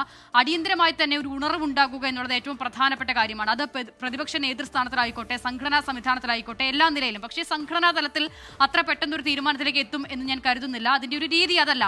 മറ്റൊരു ഓപ്ഷൻ എന്ന് പറയുന്നത് ഈ പ്രതിപക്ഷ നേതൃസ്ഥാനവുമായി ബന്ധപ്പെട്ടാണ്. അതിൽ തന്നെ ഇപ്പോൾ ഇങ്ങനെ വിഘടിച്ചു നിൽക്കുന്ന വ്യത്യസ്ത അഭിപ്രായമുള്ള ആളുകളെയൊക്കെ ആദ്യം ഐക്യത്തോടെ ചേർത്ത് നിർത്തുക എന്നൊരു പ്രധാനപ്പെട്ട കാര്യമുണ്ട്. അതിന് ഉതകുന്ന നിലയിലുള്ള ഇടപെടലുകൾ എത്രയും വേഗം തന്നെ ഉണ്ടാകേണ്ടതുണ്ട്. പിന്നെ ഈ CPM-ന്റെ ആയിക്കോട്ടെ, ഇടത് പ്രസ്ഥാനങ്ങളുടെ ആയിക്കോട്ടെ, ഒരു വലിയ പ്രത്യേകത എന്ന് പറയുന്നത് ഏതെങ്കിലുമൊക്കെ നിലയിൽ പല കോണുകളിൽ നിന്നും ആക്രമിക്കപ്പെടുന്നു എന്നുള്ള തോന്നലുണ്ടാകുമ്പോൾ, ചിതറിത്തെറിക്കുന്നു എന്നുള്ള തോന്നലുണ്ടാകുമ്പോൾ ഇവർ വളരെ വേഗം, ഇതൊരു കേഡർ സംവിധാനം ആയതുകൊണ്ട് തന്നെ വളരെ വേഗം ഒരു ഐക്യമെന്ന വികാരത്തിലേക്ക് എത്തുകയും നമുക്കുള്ളിൽ ഉണ്ടാകേണ്ട മാറ്റങ്ങൾ എന്തൊക്കെയാണെന്ന് നമ്മൾ തന്നെ തിരിച്ചറിയണം എന്നൊരു പൊതു ഫീലിലേക്ക് എത്തുകയും ചെയ്യും. അപ്പോൾ ഈ സാഹചര്യത്തിലും അങ്ങനെയൊന്നും ഉണ്ടാകും എന്നുള്ളത് തന്നെയാണ് എനിക്ക് തോന്നുന്നത്. അപ്പോൾ അങ്ങനെ ഒരു പശ്ചാത്തലത്തിൽ ലീഡർഷിപ്പ് എന്താണ്, അവരെടുക്കുന്ന തീരുമാനം എന്താണെന്നുള്ളത് പ്രധാനമാണ്. ഇപ്പോൾ മുൻപ് പറഞ്ഞതുപോലെ ഇന്നലെ തെരഞ്ഞെടുപ്പിന് പിന്നാലെ ചില സംഘർഷങ്ങളൊക്കെ ഉണ്ടാകുമ്പോൾ ഇപ്പോൾ പാലക്കാട്ടടക്കം പാർട്ടി ഓഫീസിലേക്ക് പോലീസുകാരൊക്കെ എത്തുമ്പോൾ അവിടെ ഒരു നേതാവ് മുണ്ടും മടക്കി കുത്തി പോലീസുകാരെ തടയുന്നൊരു ദൃശ്യം, ഇപ്പോൾ അത് വലിയ നിലയിൽ ഇമ്പാക്ട് ഉണ്ടാക്കുന്നത് ഒരുപക്ഷെ CPM അണികൾക്കിടയിൽ മാത്രമായിരിക്കും. പക്ഷേ അത്തരം ദൃശ്യങ്ങൾ ഇനിയുള്ള ദിവസങ്ങളിൽ അവർക്ക് കൊടുക്കുന്ന ആത്മവിശ്വാസം തകർന്നു പോയിട്ടില്ല. സംഘടനാ സംവിധാനം വളരെ നല്ല നിലയിൽ തിരിച്ചു വരണം എന്നത് അവർക്കിടയിൽ ഉണ്ടാക്കുന്ന ഒരു ആത്മവിശ്വാസം അതൊന്നും ചെറുതാകില്ല. ഈ നേതാവായിരിക്കുമ്പോൾ അണികളുടെ വികാരം അറിയാനും അണിയായിരിക്കുമ്പോൾ നേതാവിനെ പോലെ ഉയർന്നു പ്രവർത്തിക്കാനും കഴിയുന്ന ഒരു സംവിധാനം അത് അവിഭാജ്യമാണ്, അതുണ്ടാകണം. അത് തന്നെയാണ് ഏറ്റവും പ്രധാനപ്പെട്ട കാര്യം. ഇനി തോൽവി കൊണ്ട് ഇപ്പോൾ പല നിലയിലുള്ള പ്രതികരണങ്ങൾ അവിടെ നിന്നും ഇവിടെ നിന്നുമൊക്കെ ഉണ്ടാകുന്നു എന്നതിനപ്പുറം വലിയ നിലയിൽ ഇടതു പാർട്ടികളുടെ ഭാവി എന്ത് എന്നതോ അല്ലെങ്കിൽ ഒരു തകർച്ചയിലേക്ക് പോകുന്നു എന്നതോ ആ നിലയിൽ ഒരു വിലയിരുത്തേണ്ട സാഹചര്യത്തിലേക്ക് കാര്യങ്ങൾ മാറുന്നുണ്ട് എന്നെനിക്ക് തോന്നുന്നുമില്ല. മറ്റൊരു കാര്യം, ഇനിയിപ്പോൾ ഒരു സീറ്റിന്റെങ്കിലും മാർജിനിൽ അധികാരത്തിലേക്ക് വരുന്നു എന്നിരിക്കട്ടെ, അങ്ങനെയാണെങ്കിലും ഇപ്പോൾ ഈ പറയുന്ന ഈ അസംതൃപ്തർ അല്ലെങ്കിൽ ഈ നിലയിൽ തെറ്റായി പോയി എന്നുള്ള തോന്നലുകൾ, ഇപ്പോൾ ഒരു സീറ്റിന്റെ മാർജിൻ ആണെങ്കിലും കഴിഞ്ഞ തവണ അപേക്ഷിച്ച് വലിയ കുറവുണ്ടാകുമ്പോൾ പോലും ഇങ്ങനെ ചില തിരുത്തൽ ശക്തികൾ പൊതുമധ്യത്തിൽ ഇറങ്ങി വരുമായിരുന്നു എന്ന് എനിക്ക് തോന്നുന്നില്ല. ഇനി ഇതേ ആളുകളാണ് കഴിഞ്ഞ 10 വർഷം ഈ പറയുന്ന പിണറായി വിജയനെ അല്ലെങ്കിൽ ഈ പറയുന്ന സംഘടനാ സംവിധാനം എടുത്ത തീരുമാനങ്ങളെ, ഈ സർക്കാർ എടുത്ത തീരുമാനങ്ങളെയൊക്കെ മാസ് BGM ഇട്ട് ഇതേ സോഷ്യൽ മീഡിയ സംവിധാനത്തിൽ ആഘോഷിക്കുകയും ചെയ്തത്. അപ്പോൾ ഇത്ര കാലം തിരുത്തണമെന്ന് ഇവർക്കാർക്കും തോന്നിയില്ലേ? അതും ഏറ്റവും പ്രധാനപ്പെട്ട കാര്യമാണ്. അപ്പോൾ ഒരു പരാജയം ഉണ്ടാകുമ്പോൾ അത് ആരുടെയെങ്കിലും ഒക്കെ തലയിൽ, ഒരാളുടെയൊക്കെ തലയിൽ കെട്ടിവെച്ച് ബാക്കി എല്ലാവരും തിരുത്തൽ ശക്തിയായി മാറുന്നു എന്നതും ഒരു നല്ല പ്രവണതയല്ല. SKN ഉണ്ടായിട്ടുള്ളത് ഒരു വലിയ പരാജയമാണ്, മഹാപരാജയമാണെന്ന കാര്യത്തിൽ ആർക്കും തർക്കമുണ്ടാവാനിടയിൽ. SKN ഇപ്പോൾ ഇന്നലെ CPM സംസ്ഥാന സെക്രട്ടറി പ്രസ്താവന വന്നത് ഈ പറയുന്ന ആഴത്തിലുള്ള കാരണങ്ങൾ പഠിച്ച് പരിശോധിക്കുമെന്ന് പറഞ്ഞു. MB ഗോവിന്ദൻ സംസാരിക്കുമ്പോൾ അദ്ദേഹം പറഞ്ഞത് കാര്യങ്ങൾ പഠിക്കും, MAV പറഞ്ഞ കാര്യങ്ങൾ പഠിക്കുമെന്നുള്ളതാണ്. ഇന്നിപ്പോൾ വന്ന പ്രധാനപ്പെട്ട 2 പ്രതികരണം, ഒന്ന് A വിജയരാഘവന്റെയും AK ബാലന്റെയും പ്രതികരണം. വിജയരാഘവൻ പറയുന്നത് എല്ലാവിധ വർഗീയ ശക്തികളും ഇടതുപക്ഷത്തിനെതിരെ ഒന്നിച്ചു എന്നാണ് SKN പറഞ്ഞത്. SKN ഏത് പഠനത്തിന്റെ അടിസ്ഥാനത്തിലാണ് വിജയരാഘവൻ എന്ന് പറയുന്നത്? 35 സീറ്റിലൊഴികെ ബാക്കി 102 സീറ്റുകളിൽ UDF വിജയിപ്പിച്ച സകലമാന മനുഷ്യരും, അത് പയ്യന്നൂരും തളിപ്പറമ്പും അടക്കം സകലമാന മനുഷ്യരും വർഗീയവാദികളാണെന്ന് പറഞ്ഞ് ഇയാൾക്ക് എന്താണ് അവകാശം? ഇത്തരത്തിലുള്ള വിലയിരുത്തൽ ആണ് നടന്നെങ്കിൽ കഷ്ടമെന്നേ പറയാനുള്ളൂ. SKN നോക്കൂ, ഞാൻ നേരത്തെ പറഞ്ഞ പയ്യന്നൂർ പോലെ, തളിപ്പറമ്പ് പോലെ, തൃക്കരിപ്പ് പോലെ, ഉദുമ പോലെ ഒരു CPM പ്രവർത്തകൻ അവൻ്റെ വന്യമായ സ്വപ്നങ്ങളിൽ പോലും പരാജയപ്പെട്ടു പോകുമെന്ന് എന്ന് കരുതാത്ത കോട്ടകൊത്തളങ്ങൾക്ക് ഇടിഞ്ഞു തകർന്ന ഒരു തെരഞ്ഞെടുപ്പാണ്. അപ്പോൾ എത്രമാത്രം ഈ പറയുന്ന ഈ പരാജയത്തിൻ്റെ ആഴമെന്ന് മനസ്സിലാക്കേണ്ട തെരഞ്ഞെടുപ്പാണ്. ബാലുശ്ശേരിയിൽ സച്ചിൻ ദേവ് MLA തോക്കുന്നത് അത്യാവശ്യം നല്ല ഭൂരിപക്ഷം തോക്കുകയാണ്. ബാലുശ്ശേരി എന്ന് പറഞ്ഞാൽ അത്യാവശ്യം എന്താണ് അവിടെ CPM കോട്ടയിൽ അത് മറിഞ്ഞു പോകണമെങ്കിൽ അതിന് കാരണം എന്താണ്? അതിന് കാരണം ഞാൻ കാണുന്ന പ്രധാനപ്പെട്ട കാരണങ്ങളിലൊന്ന്, ഇവിടെ തിരുവനന്തപുരത്ത് യദു എന്ന് പറഞ്ഞൊരു പാവം KSRTC ഡ്രൈവറോട് സച്ചിൻ ദേവും അന്നത്തെ മേയറായിരുന്ന ആര്യ രാജേന്ദ്രനും കാണിച്ച ധാർഷ്ട്യം കേരളം കണ്ടതാണ്. SKN ആറന്മുള എൻ്റെ മണ്ഡലം അടുത്ത മണ്ഡലമാണ്. ആറന്മുള ഞാൻ ഉറപ്പിച്ചു പറഞ്ഞത് SKN ഒരു 3 മാസം മുമ്പാണ് അവിടെ ഇലക്ഷൻ നടന്നതെങ്കിൽ അവിടെ വീണ ജോർജ് തോൽക്കില്ല, ജയിക്കുമായിരുന്നു. അതിന് പറയാനുള്ള കാരണം അവിടെ ഈ പറയുന്ന ആരോഗ്യവകുപ്പിലെ പ്രശ്നങ്ങളൊക്കെ നടക്കുമ്പോൾ MLA എന്നുള്ള നിലയ്ക്ക് അവിടെ വീണ ജോർജിന് കൃത്യമായ സ്റ്റാൻഡിംഗ് ഉണ്ടായിരുന്നു. വലിയ പരിക്ക് അവിടെ ഉണ്ടായിട്ടില്ല. അതിനുശേഷം ഒരു കരിങ്കൊടി പ്രതിഷേധം ഉണ്ടായി. ആ കരിങ്കൊടി പ്രതിഷേധം കുട്ടികൾ ആയുധമായി കൊല്ലാമെന്നു എന്നൊക്കെ പറഞ്ഞ് കാണിച്ച നാടകം, FIR, ഡ്രാമ, അത് ജനം കണ്ടിട്ട് തോക്കാൻ കാരണമായി. SKN ഒരു പാമ്പിടിച്ചവൻ, ഒരു പുല്ലുവെട്ടുകാരൻ, മുഖ്യമന്ത്രിയെ ദൈവത്തെ പോലെ കാണുന്ന ഒരാൾ എന്തോ ചോദിച്ചു അതൊക്കെ വീട്ടിൽ പോയി ചോദിച്ചാൽ മതി എന്ന് മുഖ്യമന്ത്രി പിണറായി വിജയൻ പറഞ്ഞത് ഈ നാട്ടിലെ പാവം മനുഷ്യന്മാരുടെ, ഈ നാട്ടിലെ സാധാരണക്കാരുടെ മനുഷ്യൻ ഇന്നലെ ഈ ധാർഷ്ട്യം കാണിക്കുന്ന ഏത് പൊന്നുതമ്പനാണെങ്കിലും ഞങ്ങളതിന് മറുപടി പറയുമെന്ന് ചോദ്യം അവിടെ പറഞ്ഞു. SKN ഇവിടെ അധികാരം വഴിമാറിപ്പോയപ്പോഴൊക്കെ ഈ പറയുന്ന രീതിയിൽ അതിൽ നിന്ന് ഇടതു രാഷ്ട്രീയം ചോർന്ന സമയത്തൊക്കെ നമ്മൾ ഇവിടെ നിന്ന് ഇത് ഓരോന്നോരോന്നായി ചൂണ്ടിക്കാണിക്കുന്നുണ്ട്. SKN ഞാനെന്ന് പറഞ്ഞ ഇപ്പോൾ എനിക്ക് വ്യക്തിപരമായി പറഞ്ഞാൽ ഇൻട്രോയിലൂടെയും ചർച്ചകളിലൂടെയും ഒക്കെ ഓരോരോ ഘട്ടത്തിൽ നമ്മൾ ചൂണ്ടിക്കാണിക്കുമ്പോഴും അതിനെ നമ്മളെന്തോ മഹാവൃത്തികെട്ടവൻ, അധികാര വികസന വിരുദ്ധ വിദ്രോഹ സഖ്യം, കൂട്ടം കൂടി വേട്ടയാടുക, വട്ടം കൂടി വേട്ടയാടുക, അച്ഛനെ വിളിക്കുക, ഏറ്റവും ഒടുവിൽ സുഡാപ്പി അടക്കം പല ചാപ്പുകൾ തരികയെന്നാണ് ചെയ്തത്. എന്നോട് കാണിച്ചു നോക്കി അതോട് നമ്മൾ നമ്മുടെ ജോലി ചെയ്യുന്നു, അവരവരുടെ ജോലി ചെയ്യട്ടെ. പക്ഷേ തോപ്പിച്ച ജനങ്ങളോടും ഇതേ രീതിയിലുള്ള, നേരത്തെ A വിജയരാഘവൻ പറഞ്ഞ മട്ടിലുള്ള ഇതേ രീതിയിലുള്ള പ്രതികരണങ്ങളുമായി ഇറങ്ങുകയാണെന്നുണ്ടെങ്കിൽ SKN വരാൻ പോകുന്നത് ബംഗാളിൻ്റെ ഭാവിയാണെന്ന് ഒരു തർക്കം വേണ്ട. അതല്ല, ഈ പരാജയത്തെ വിനയത്തോടെ ഉൾക്കൊണ്ട് നേരത്തെ അസ്തപൂർണ്ണ തിരുത്തലുകൾക്ക് തയ്യാറായാൽ അതിനോട് ജൈവികമായ കപ്പാസിറ്റി ഉള്ള പാർട്ടിയാണ് CPM. കാര്യം CPM ഈ നാടിന് വേണം. അത് ഈ കേരളത്തിലെ സോഷ്യൽ ഫാബ്രിക്കിന് അനിവാര്യമായ ഒരു പാർട്ടി തന്നെയാണ്. അത് നശിച്ചു പോകാൻ പാടില്ല. ഒറ്റ കാര്യം ഞാൻ അവസാനിപ്പിക്കാം.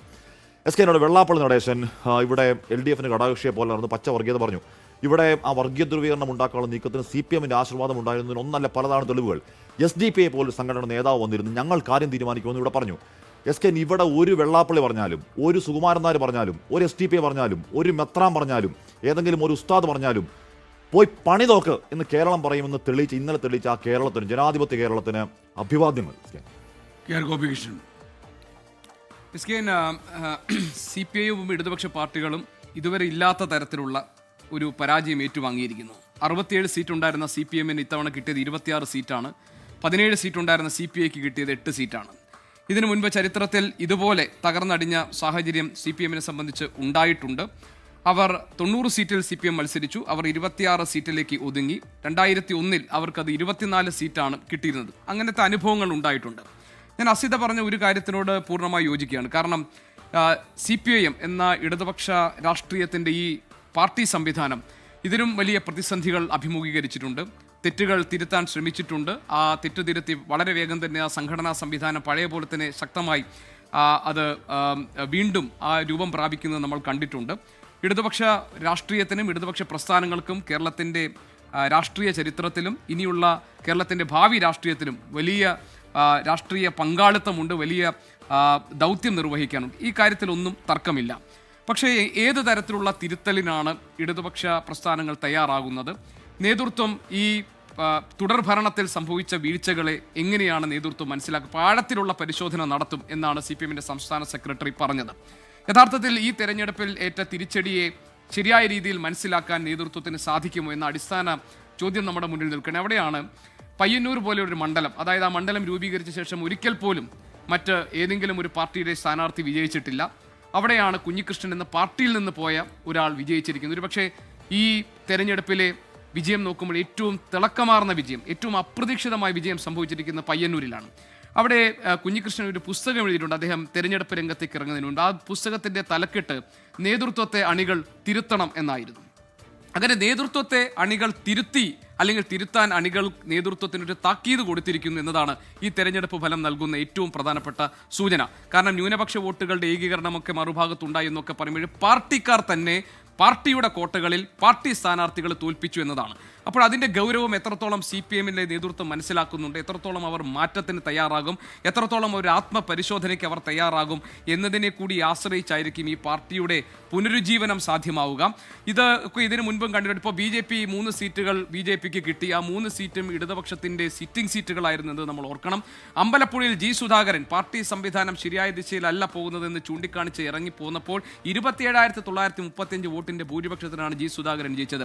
CPM-ന്റെ സംസ്ഥാന സെക്രട്ടറി MB ഗോവിന്ദന്റെ മണ്ഡലമായ തളിപ്പറമ്പിൽ അദ്ദേഹത്തിന്റെ ഭാര്യ PK ശ്യാമള അവിടുത്തെ അണികളുടെ കീഴ്ഘടകങ്ങളുടെ താല്പര്യത്തിന് വിരുദ്ധമായി അവിടെ സ്ഥാനാർത്ഥിയാക്കിയപ്പോൾ അവിടെ നിന്ന് ഇറങ്ങിപ്പോയ TK ഗോവിന്ദൻ 12,551 വോട്ടിനാണ് അവിടെ ജയിച്ചത്. ഇതേ മണ്ഡലത്തിൽ 50 ലക്ഷം, 1.5 ലക്ഷം വോട്ടിന് പേര് ഭൂരിപക്ഷത്തിൽ ജയിച്ച അനുഭവങ്ങൾ ഉണ്ടായിരുന്നു. അതേപോലെ തന്നെ മുഖ്യമന്ത്രി അദ്ദേഹത്തിൻ്റെ സ്വന്തം മണ്ഡലമായ ധർമ്മടത്തിൽ ആദ്യത്തെ 6 റൗണ്ടിൽ അദ്ദേഹം പിന്നിലായിരുന്നു. 1.5 ലക്ഷം വോട്ടിന് ജയിച്ച മണ്ഡലമാണ്. അവിടെ പിണറായി വിജയൻ ജയിച്ചത് 19,247 വോട്ടിൻ്റെ ഭൂരിപക്ഷം. ഇതൊക്കെ കാണിക്കുന്നത് പാർട്ടി തിരുത്തേണ്ടതുണ്ട് എന്ന് പാർട്ടിയെ വിശ്വസിക്കുന്നവർ, പാർട്ടിയിൽ പ്രതീക്ഷ അർപ്പിക്കുന്ന അണികൾ നേതൃത്വത്തോട് പറയുകയാണ്. ഇത് ചുവരെഴുത്താണ്. ഇത് കൃത്യമായി മനസ്സിലാക്കുകയും നേതൃത്വം അതിനനുസരിച്ച് ഉണർന്ന് പ്രവർത്തിക്കുകയും ജനങ്ങളിൽ നിന്ന് മാറി നിന്നുകൊണ്ടുള്ള ഒരു സൗഭാഗ്യങ്ങളിലേക്കും ഒരു തരത്തിലുള്ള വ്യക്തിയാധിഷ്ഠിതമായ തീരുമാനങ്ങളിലേക്കും പോകരുത് എന്ന് കമ്മ്യൂണിസ്റ്റ് പാർട്ടിയെയും നിലവിലെ നേതൃത്വത്തെയും താക്കീതോടുകൂടി ഓർമ്മപ്പെടുത്തുന്ന ജനവിധിയാണ്. അതുകൊണ്ട് മാറ്റത്തിന് കമ്മ്യൂണിസ്റ്റ് പാർട്ടികൾ തയ്യാറാകണം. CPI-ക്കകത്തും ഇതുപോലെയുള്ള ആലോചനകളും ചോദ്യങ്ങളും ഒക്കെ ഉയർന്നു വരുന്നുണ്ട്. നാളെ നിർണായകമായ യോഗങ്ങൾ നടക്കുകയാണ്. എന്താണ് യഥാർത്ഥത്തിൽ തോൽവിയുടെ കാരണങ്ങൾ? ഭരണ തുടർച്ചയിൽ മതിമറന്നു പോയ ഒരു നേതൃത്വത്തിന് എവിടെയൊക്കെയാണ് അമളികൾ പറ്റിയിട്ടുള്ളത്, എവിടെയൊക്കെയാണ് അവർ സ്വയം സൃഷ്ടിച്ച തെറ്റിദ്ധാരണയുടെ കോട്ടകളിൽ കഴിഞ്ഞു പോയത് എന്ന കാര്യങ്ങളൊക്കെ അവർ പരിശോധിക്കണം. അവിടെയാണ് ജനാധിപത്യ സംവിധാനത്തിനകത്ത് ജനമാണ് രാജാവ് എന്ന കാര്യം അവർ തിരിച്ചറിയുക. അവിടെ AK ആന്റണി, താങ്കൾ നേരത്തെ സൂചിപ്പിച്ചതുപോലെ AK ആന്റണി പറഞ്ഞത് കേരളത്തിൻ്റെ മണ്ണിൽ ഇടതുപക്ഷ രാഷ്ട്രീയത്തിന് പ്രസക്തിയുണ്ട്. അപ്പോൾ ഈ പാഠം, ഈ രാഷ്ട്രീയ പാഠം LDF-ന് മാത്രമുള്ളതല്ല, ഇനി ഭരണത്തിലേക്ക് വരാൻ പോകുന്ന UDF-ന് കൂടിയുള്ള രാഷ്ട്രീയ പാഠമാണ്. ജനങ്ങളെ മറന്നുകൊണ്ടാകരുത് ഒരു പ്രവർത്തനം. അതുകൊണ്ട് പാർട്ടി നേതൃത്വം തിരുത്തട്ടെ. ഇതിനോടകം തന്നെ ബിനീഷ് കോടിയേരിയുടെ പ്രതികരണം ആദ്യം വന്നു. കോടിയേരി, ഒരേ ഒരു കോടിയേരി എന്ന് പറഞ്ഞ് ഒരു പോസ്റ്റ് വന്നു. VS അച്യുതാനന്ദന്റെ മകൻ V. അരുൺകുമാറിന്റെ പോസ്റ്റ് വന്നിരിക്കുന്നു. P. ജയരാജൻ പറഞ്ഞിരിക്കുന്നു. അപ്പോൾ അണികൾ ഒപ്പം തന്നെ നേതൃത്വത്തിന്റെ ഒരു വിഭാഗം നേതൃത്വത്തിൽ നിന്ന് അകന്നു പോയവരും ഇപ്പോൾ ഈ പാർട്ടിയെ വിമർശിച്ച് രംഗത്ത് വന്നിരിക്കുകയാണ്. അതുകൊണ്ട് ഇത് തെറ്റുതിരുത്താനുള്ള ഏറ്റവും മികച്ച അവസരമാണ്. ആ അവസരം ഫലപ്രദമായി ഉപയോഗിച്ചാൽ ഈ 3 സീറ്റ് എന്ന BJP-യുടെ ഇപ്പോഴത്തെ വിജയത്തെ ഇനി അങ്ങോട്ട് പടരാതിരിക്കാൻ തടയാൻ ഇടതു മുന്നണിക്ക് രാഷ്ട്രീയമായി സാധിക്കും. 1956 അന്ന് സോവിയറ്റ് കമ്മ്യൂണിസ്റ്റ് പാർട്ടിയുടെ 20-ാം പാർട്ടി കോൺഗ്രസ്, ആ പാർട്ടി കോൺഗ്രസിൽ ക്രൂഷ്ചേവ് നടത്തിയ പ്രസംഗത്തിൽ ഈ കമ്മ്യൂണിസ്റ്റ് പാർട്ടിയിൽ കൾട്ട് ഓഫ് പേഴ്സണാലിറ്റി, അതായത് വ്യക്തിപൂജ എത്രമാത്രം അപകടകരമാണ് എന്ന നിലയിലുള്ള ആ കാര്യങ്ങൾ വിശദീകരിച്ചുകൊണ്ട് ഒരു പ്രസംഗം നടത്തുകയുണ്ടായി. അത് അന്ന് നേരത്തെ സ്റ്റാലിൻ്റെ കാലത്ത് എതിർ ശബ്ദങ്ങൾ ഉയർത്തുന്നവരെ, വിമർശകരെ, അവരെയൊക്കെ എതിരാളികളെന്ന് പറഞ്ഞ് ഇല്ലാതാക്കുന്ന, കൊന്നൊടുക്കുന്ന അത്തരം പ്രവണതകൾ ഉണ്ടായിരുന്നു. അത് ക്രൂഷ്ചേവ് ആ പ്രസംഗത്തിൽ ചൂണ്ടിക്കാട്ടി. മാത്രമല്ല, ഈ ഭരണവും അതുപോലെ തന്നെ പാർട്ടി സംവിധാനവുമെല്ലാം ഒരു വ്യക്തിയിലേക്ക് കേന്ദ്രീകരിക്കുമ്പോൾ അത് എത്രമാത്രം കമ്മ്യൂണിസ്റ്റ് പാർട്ടിയിൽ അപജയം ഉണ്ടാക്കും എന്ന കാര്യവും ക്രൂഷ്ചേവ് ആ പ്രസംഗത്തിൽ ചൂണ്ടിക്കാട്ടുകയും ചെയ്തിരുന്നു. അങ്ങനെ സ്റ്റാലിൻ്റെ നേരത്തെ ഉണ്ടായിരുന്ന നടപടികളെ വിമർശിച്ച ക്രൂഷ്ചേവും സ്റ്റാലിനുമെല്ലാം ചരിത്രത്തിൻ്റെ വിസ്മൃതിയിലേക്ക് പോയി. പക്ഷേ ഈ പാഠങ്ങളിൽ നിന്നൊന്നും കമ്മ്യൂണിസ്റ്റ് പാർട്ടികൾ പുതിയതായി പാഠം പഠിക്കുന്നില്ല എന്നുള്ളതാണ് കേരളത്തിൽ ഇപ്പോൾ നടന്നിട്ടുള്ള ഈ തെരഞ്ഞെടുപ്പ് ഫലം നൽകുന്ന സൂചന. ഈ കമ്മ്യൂണിസ്റ്റ് പാർട്ടിയുടെ എല്ലാ അതിൻ്റെ കാര്യങ്ങളെല്ലാം അതൊരു വ്യക്തിയിലേക്ക് കേന്ദ്രീകരിക്കുക, സർക്കാരിനെ സംബന്ധിച്ച കാര്യങ്ങൾ ഒരു വ്യക്തിയിലേക്ക് കേന്ദ്രീകരിക്കുക എന്നതിൻ്റെ ഒരു ഫലമാണ് ഈ ജനവിധി എന്നാണ് ഞാൻ വിശ്വസിക്കുന്നത്. അതുതന്നെയാണ് നേരത്തെ ഗോപികൃഷ്ണൻ പറഞ്ഞതുപോലെ CPM-ൻ്റെ കോട്ടകളായിട്ടുള്ള തളിപ്പറമ്പിൽ, പയ്യന്നൂരിൽ, ഇവിടെയൊക്കെ അമ്പലപ്പുഴയിൽ, ഇവിടെയൊക്കെ CPIM അണികൾ തന്നെ ആ നിലയിലുള്ള ഒരു തിരുത്തൽ നേതൃത്വം ഇനിയെങ്കിലും നടത്തട്ടെ എന്ന് കരുതി എതിർപക്ഷത്തുള്ള സ്ഥാനാർത്ഥികളെ വിജയിപ്പിക്കുന്നതിന് വേണ്ടി പാർട്ടി കോട്ടകൾ എന്ന് കരുതുന്ന സ്ഥലങ്ങളിലൊക്കെ UDF പിന്തുണയ്ക്കുന്ന സ്ഥാനാർത്ഥികൾക്കുണ്ടായിട്ടുള്ള ആ വലിയ വിജയം സൂചിപ്പിക്കുന്നത് അതുതന്നെയാണ്.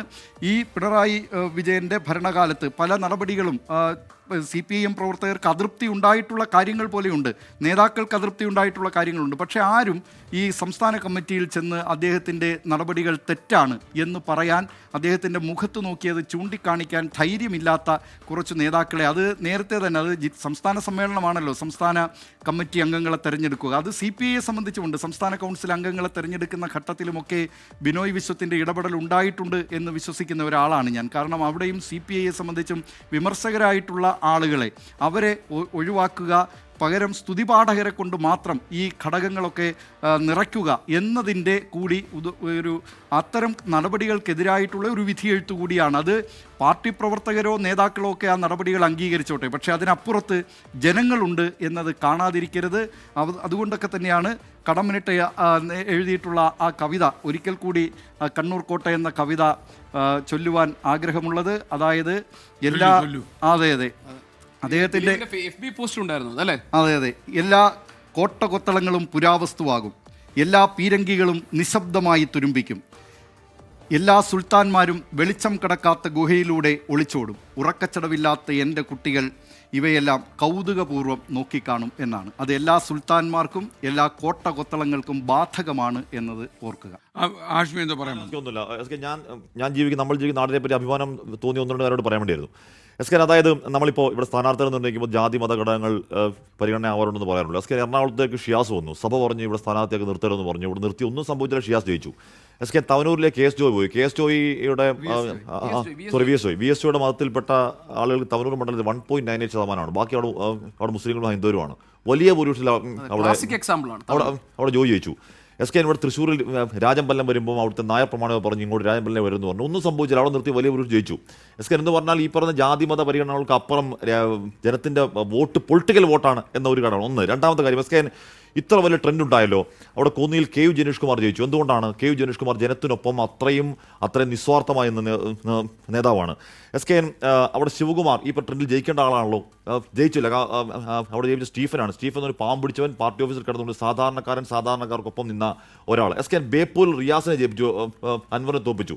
ഈ പറഞ്ഞ മരുമോൻ അടക്കം വലിയ ആരോപണം ഉന്നയിക്കുമ്പോഴും റിയാസിൻ്റെ വായിൽ നിന്ന് ഈ കഴിഞ്ഞ 5 വർഷക്കാലം മന്ത്രിയായിരിക്കെ MLA ആയിരിക്കെ ധാർഷ്ട്യത്തിൻ്റെ ഒരു വാക്ക് പോലും നമ്മൾ കേട്ടിട്ടില്ല. ധാർഷ്ട്യത്തോടെ, അല്ലെങ്കിൽ റിയാസ് അദ്ദേഹം MLA ആവുന്നതിന് മുമ്പുള്ള റിയാസിൽ നിന്നും മന്ത്രിയായ റിയാസിലേക്ക് വരുമ്പോൾ സ്വഭാവത്തിലോ പെരുമാറ്റത്തിലോ ഏതെങ്കിലും തരത്തിൽ മാറ്റമുണ്ടായിട്ടില്ല. അവിടെ ജനങ്ങൾക്ക് മണ്ഡലത്തിൽ അവിടെ അടിയുറച്ചു നിന്നു. അങ്ങനെ PK ശശി തോപ്പിച്ചു. PK ശശി ഇപ്പോൾ ഈ പറയുന്ന വലിയ അവിടെ തളിപ്പറമ്പിലും പയ്യന്നൂരിലും ജയിപ്പിക്കാൻ അവിടുത്തെ ആളുകൾക്ക് അറിയാമെങ്കിൽ PK ശശി തോപ്പിക്കാനും ആളുകൾക്കറിയാം. അതുകൊണ്ട് കേരളം അടിപൊളിയാണ്. അത്ര ഒന്ന് പറയാൻ വേണ്ടിയായിരുന്നു. ഇപ്പോൾ വാസ്തവത്തിൽ ഇപ്പോൾ നമ്മൾ ഈ തെരഞ്ഞെടുപ്പുമായി ബന്ധപ്പെട്ട് ഞാൻ കണ്ണൂർ ജില്ലയിലേക്ക് പോയിരുന്നതാണല്ലോ. അപ്പോൾ ഈ പയ്യന്നൂർ പോലെ തളിപ്പറമ്പ് പോലെയുള്ള മണ്ഡലങ്ങളിലേക്ക് പോകുമ്പോൾ അവിടെ നിന്ന് പ്രത്യക്ഷത്തിൽ മനസ്സിലായത് പാർട്ടിക്കെതിരെ ഇപ്പോൾ കുഞ്ഞികൃഷ്ണൻ ആയിക്കോട്ടെ, തളിപ്പറമ്പിലായിക്കോട്ടെ, ഈ നിലയിൽ വലിയ നിലയിൽ അതെ ടി കെ ഗോവിന്ദൻ ആയിക്കോട്ടെ, വലിയ നിലയിൽ പാർട്ടിയോട് കലഹിച്ച് പൊതുമധ്യത്തിൽ വന്ന് ചില കാര്യങ്ങളൊക്കെ പറഞ്ഞ് ഇങ്ങനെ ഇറങ്ങിപ്പോകുമ്പോൾ അവിടെയുള്ള ഈ കേഡർ സംവിധാനം അല്പം കൂടി ശക്തമാകുകയും പാർട്ടി എന്നൊരു വികാരത്തിലേക്ക് അവർ എത്തിച്ചേരുകയും ചെയ്തു എന്നുള്ളതാണ് അവിടെ പോയപ്പോൾ അവിടെ നിന്ന് മനസ്സിലായത്. അപ്പോൾ സ്വാഭാവികമായും അതുകൊണ്ട് തന്നെ തൊട്ടടുത്ത് പിന്നീട് ഇവിടെ നടന്ന ചർച്ചകളിലടക്കം ഞാനത് സൂചിപ്പിക്കുകയും ചെയ്തിരുന്നു. അപ്പോൾ പാർട്ടിയോട് കലഹിച്ച് പൊതുമധ്യത്തിൽ പോയി പാർട്ടി വിരുദ്ധ പ്രവർത്തനങ്ങൾ നടത്തിയവർ എന്ന നിലയിൽ അവരെ അവിടെ പരിഗണിക്കപ്പെടുന്നു. പിന്നീട് അവിടെ പാർട്ടി ആ ഒരു വികാരത്തിലേക്ക് പൊതുവികാരത്തിലേക്ക് മാറുകയും ചെയ്തു എന്നുള്ള ഫീലിൽ നിന്നുമാണ് ഈ തെരഞ്ഞെടുപ്പിന്റെ റിസൾട്ട് വരുമ്പോൾ അതിശയിപ്പിക്കുന്ന നിലയിൽ അങ്ങനെയൊന്നുമല്ല അവിടെ ഗ്രൗണ്ടിൽ സംഭവിച്ചത് എന്നുള്ളത് നമുക്ക് മനസ്സിലാകുന്നത്. അപ്പോൾ അത്ര വലിയ ചോർച്ച പാർട്ടി കോട്ടകളിൽ ഉണ്ടായിട്ടുണ്ട്, പാർട്ടി വോട്ടുകളിൽ ഉണ്ടായിട്ടുണ്ട്. കഴിഞ്ഞ 2001 മുതലുള്ള തെരഞ്ഞെടുപ്പിൽ 40% മുകളിൽ, അത് 42 തൊട്ട് 46 വരെ ശതമാനത്തിൽ കൺസിസ്റ്റന്റായി 2006, 2011, 2016, 2021 ഒക്കെയും നിന്ന ഇടത് വോട്ടുകളിലാണ് നേരെ പകുതിയിലേക്ക് ആ വോട്ടിംഗ് പെർസെന്റേജ് കുറഞ്ഞിരിക്കുന്നത്. എന്ന് പറഞ്ഞാൽ അടിസ്ഥാന വോട്ടുകളിലടക്കം വലിയ ചോർച്ച ഉണ്ടായിട്ടുണ്ട്, കുറവുണ്ടായിട്ടുണ്ട് എന്നുള്ളത് ഏറ്റവും പ്രധാനപ്പെട്ട കാര്യമാണ്. അത് സർക്കാരിന്റെ പ്രവർത്തനങ്ങളെ മാത്രം വിലയിരുത്തിയല്ല എന്നും ഞാൻ കരുതുന്നു. അങ്ങനെ വരുമ്പോൾ അതിന് മറ്റെന്തൊക്കെയോ ഘടകങ്ങൾ അവിടെ വർക്ക് ചെയ്തിട്ടുണ്ട്, പ്രവർത്തിച്ചിട്ടുണ്ട്. അതിൽ ഒരുപാട് കാരണങ്ങളുണ്ട്. അതിൽ ഏതിനെയൊക്കെ കണ്ടെത്തുന്നു, ഏതിനെയൊക്കെ കൃത്യമായി അഡ്രസ്സ് ചെയ്യുന്നു, ഏതിനെയൊക്കെ തിരുത്തുന്നു. ഇതിനപ്പുറം ഈ തിരുത്തൽ വരെ പാർട്ടിക്കുള്ളിലുള്ള കാര്യമാണ് സ്കേൻ. ആ തിരുത്തലിനപ്പുറം ആ തിരുത്തൽ സാധാരണക്കാരായ ജനങ്ങൾക്ക്, അത് കേഡർ വോട്ടുകൾ മാത്രമല്ലല്ലോ ഒരു രാഷ്ട്രീയ പ്രസ്ഥാനം പാർലമെന്ററി സംവിധാനത്തിലേക്ക് വരുമ്പോൾ അവർക്ക് വേണ്ടത്. അപ്പോൾ ആ തിരുത്തലുകൾ സാധാരണക്കാരായ ജനങ്ങൾക്ക് എങ്ങനെ ബോധ്യപ്പെടുന്നു എന്നുള്ളിടത്താണ് ഇനി ഏറ്റവും പ്രധാനപ്പെട്ട കാര്യം. പാർലമെന്ററി സംവിധാനം രണ്ടാണ്. പാർലമെന്ററി പാർട്ടി സംവിധാനവും കേഡർ സംവിധാനവും സംഘടനാ സംവിധാനവും രണ്ടാണ് എന്ന് തന്നെ ഞാൻ അപ്പോഴും വിശ്വസിക്കുന്നു. പക്ഷേ എന്ന് കരുതി ഇവർ ഇനി അടുത്ത അഞ്ചാമത്തെ വർഷത്തെ തെരഞ്ഞെടുപ്പിൽ ഈ പാർലമെന്ററി സംവിധാനത്തിൽ നിന്ന് മാറി നിൽക്കുന്നില്ലല്ലോ. അപ്പോൾ പാർലമെന്ററി സംവിധാനത്തെ ഇനിയും അഡ്രസ്സ് ചെയ്യാൻ, അഭിസംബോധന ചെയ്യാൻ, മത്സരിക്കാനായി ഉദ്ദേശിക്കുന്നുണ്ടെങ്കിൽ സ്വാഭാവികമായും പാർട്ടിയിലെ തിരുത്തലുകൾ അത് സാധാരണക്കാരായ CPIM-ന്, പാർട്ടിക്ക്, ഇടത് പ്രസ്ഥാനത്തിന് വോട്ട് ചെയ്യാൻ പോകുന്ന ആളുകളിലേക്ക് കൂടി എത്തിക്കേണ്ടതുണ്ട്.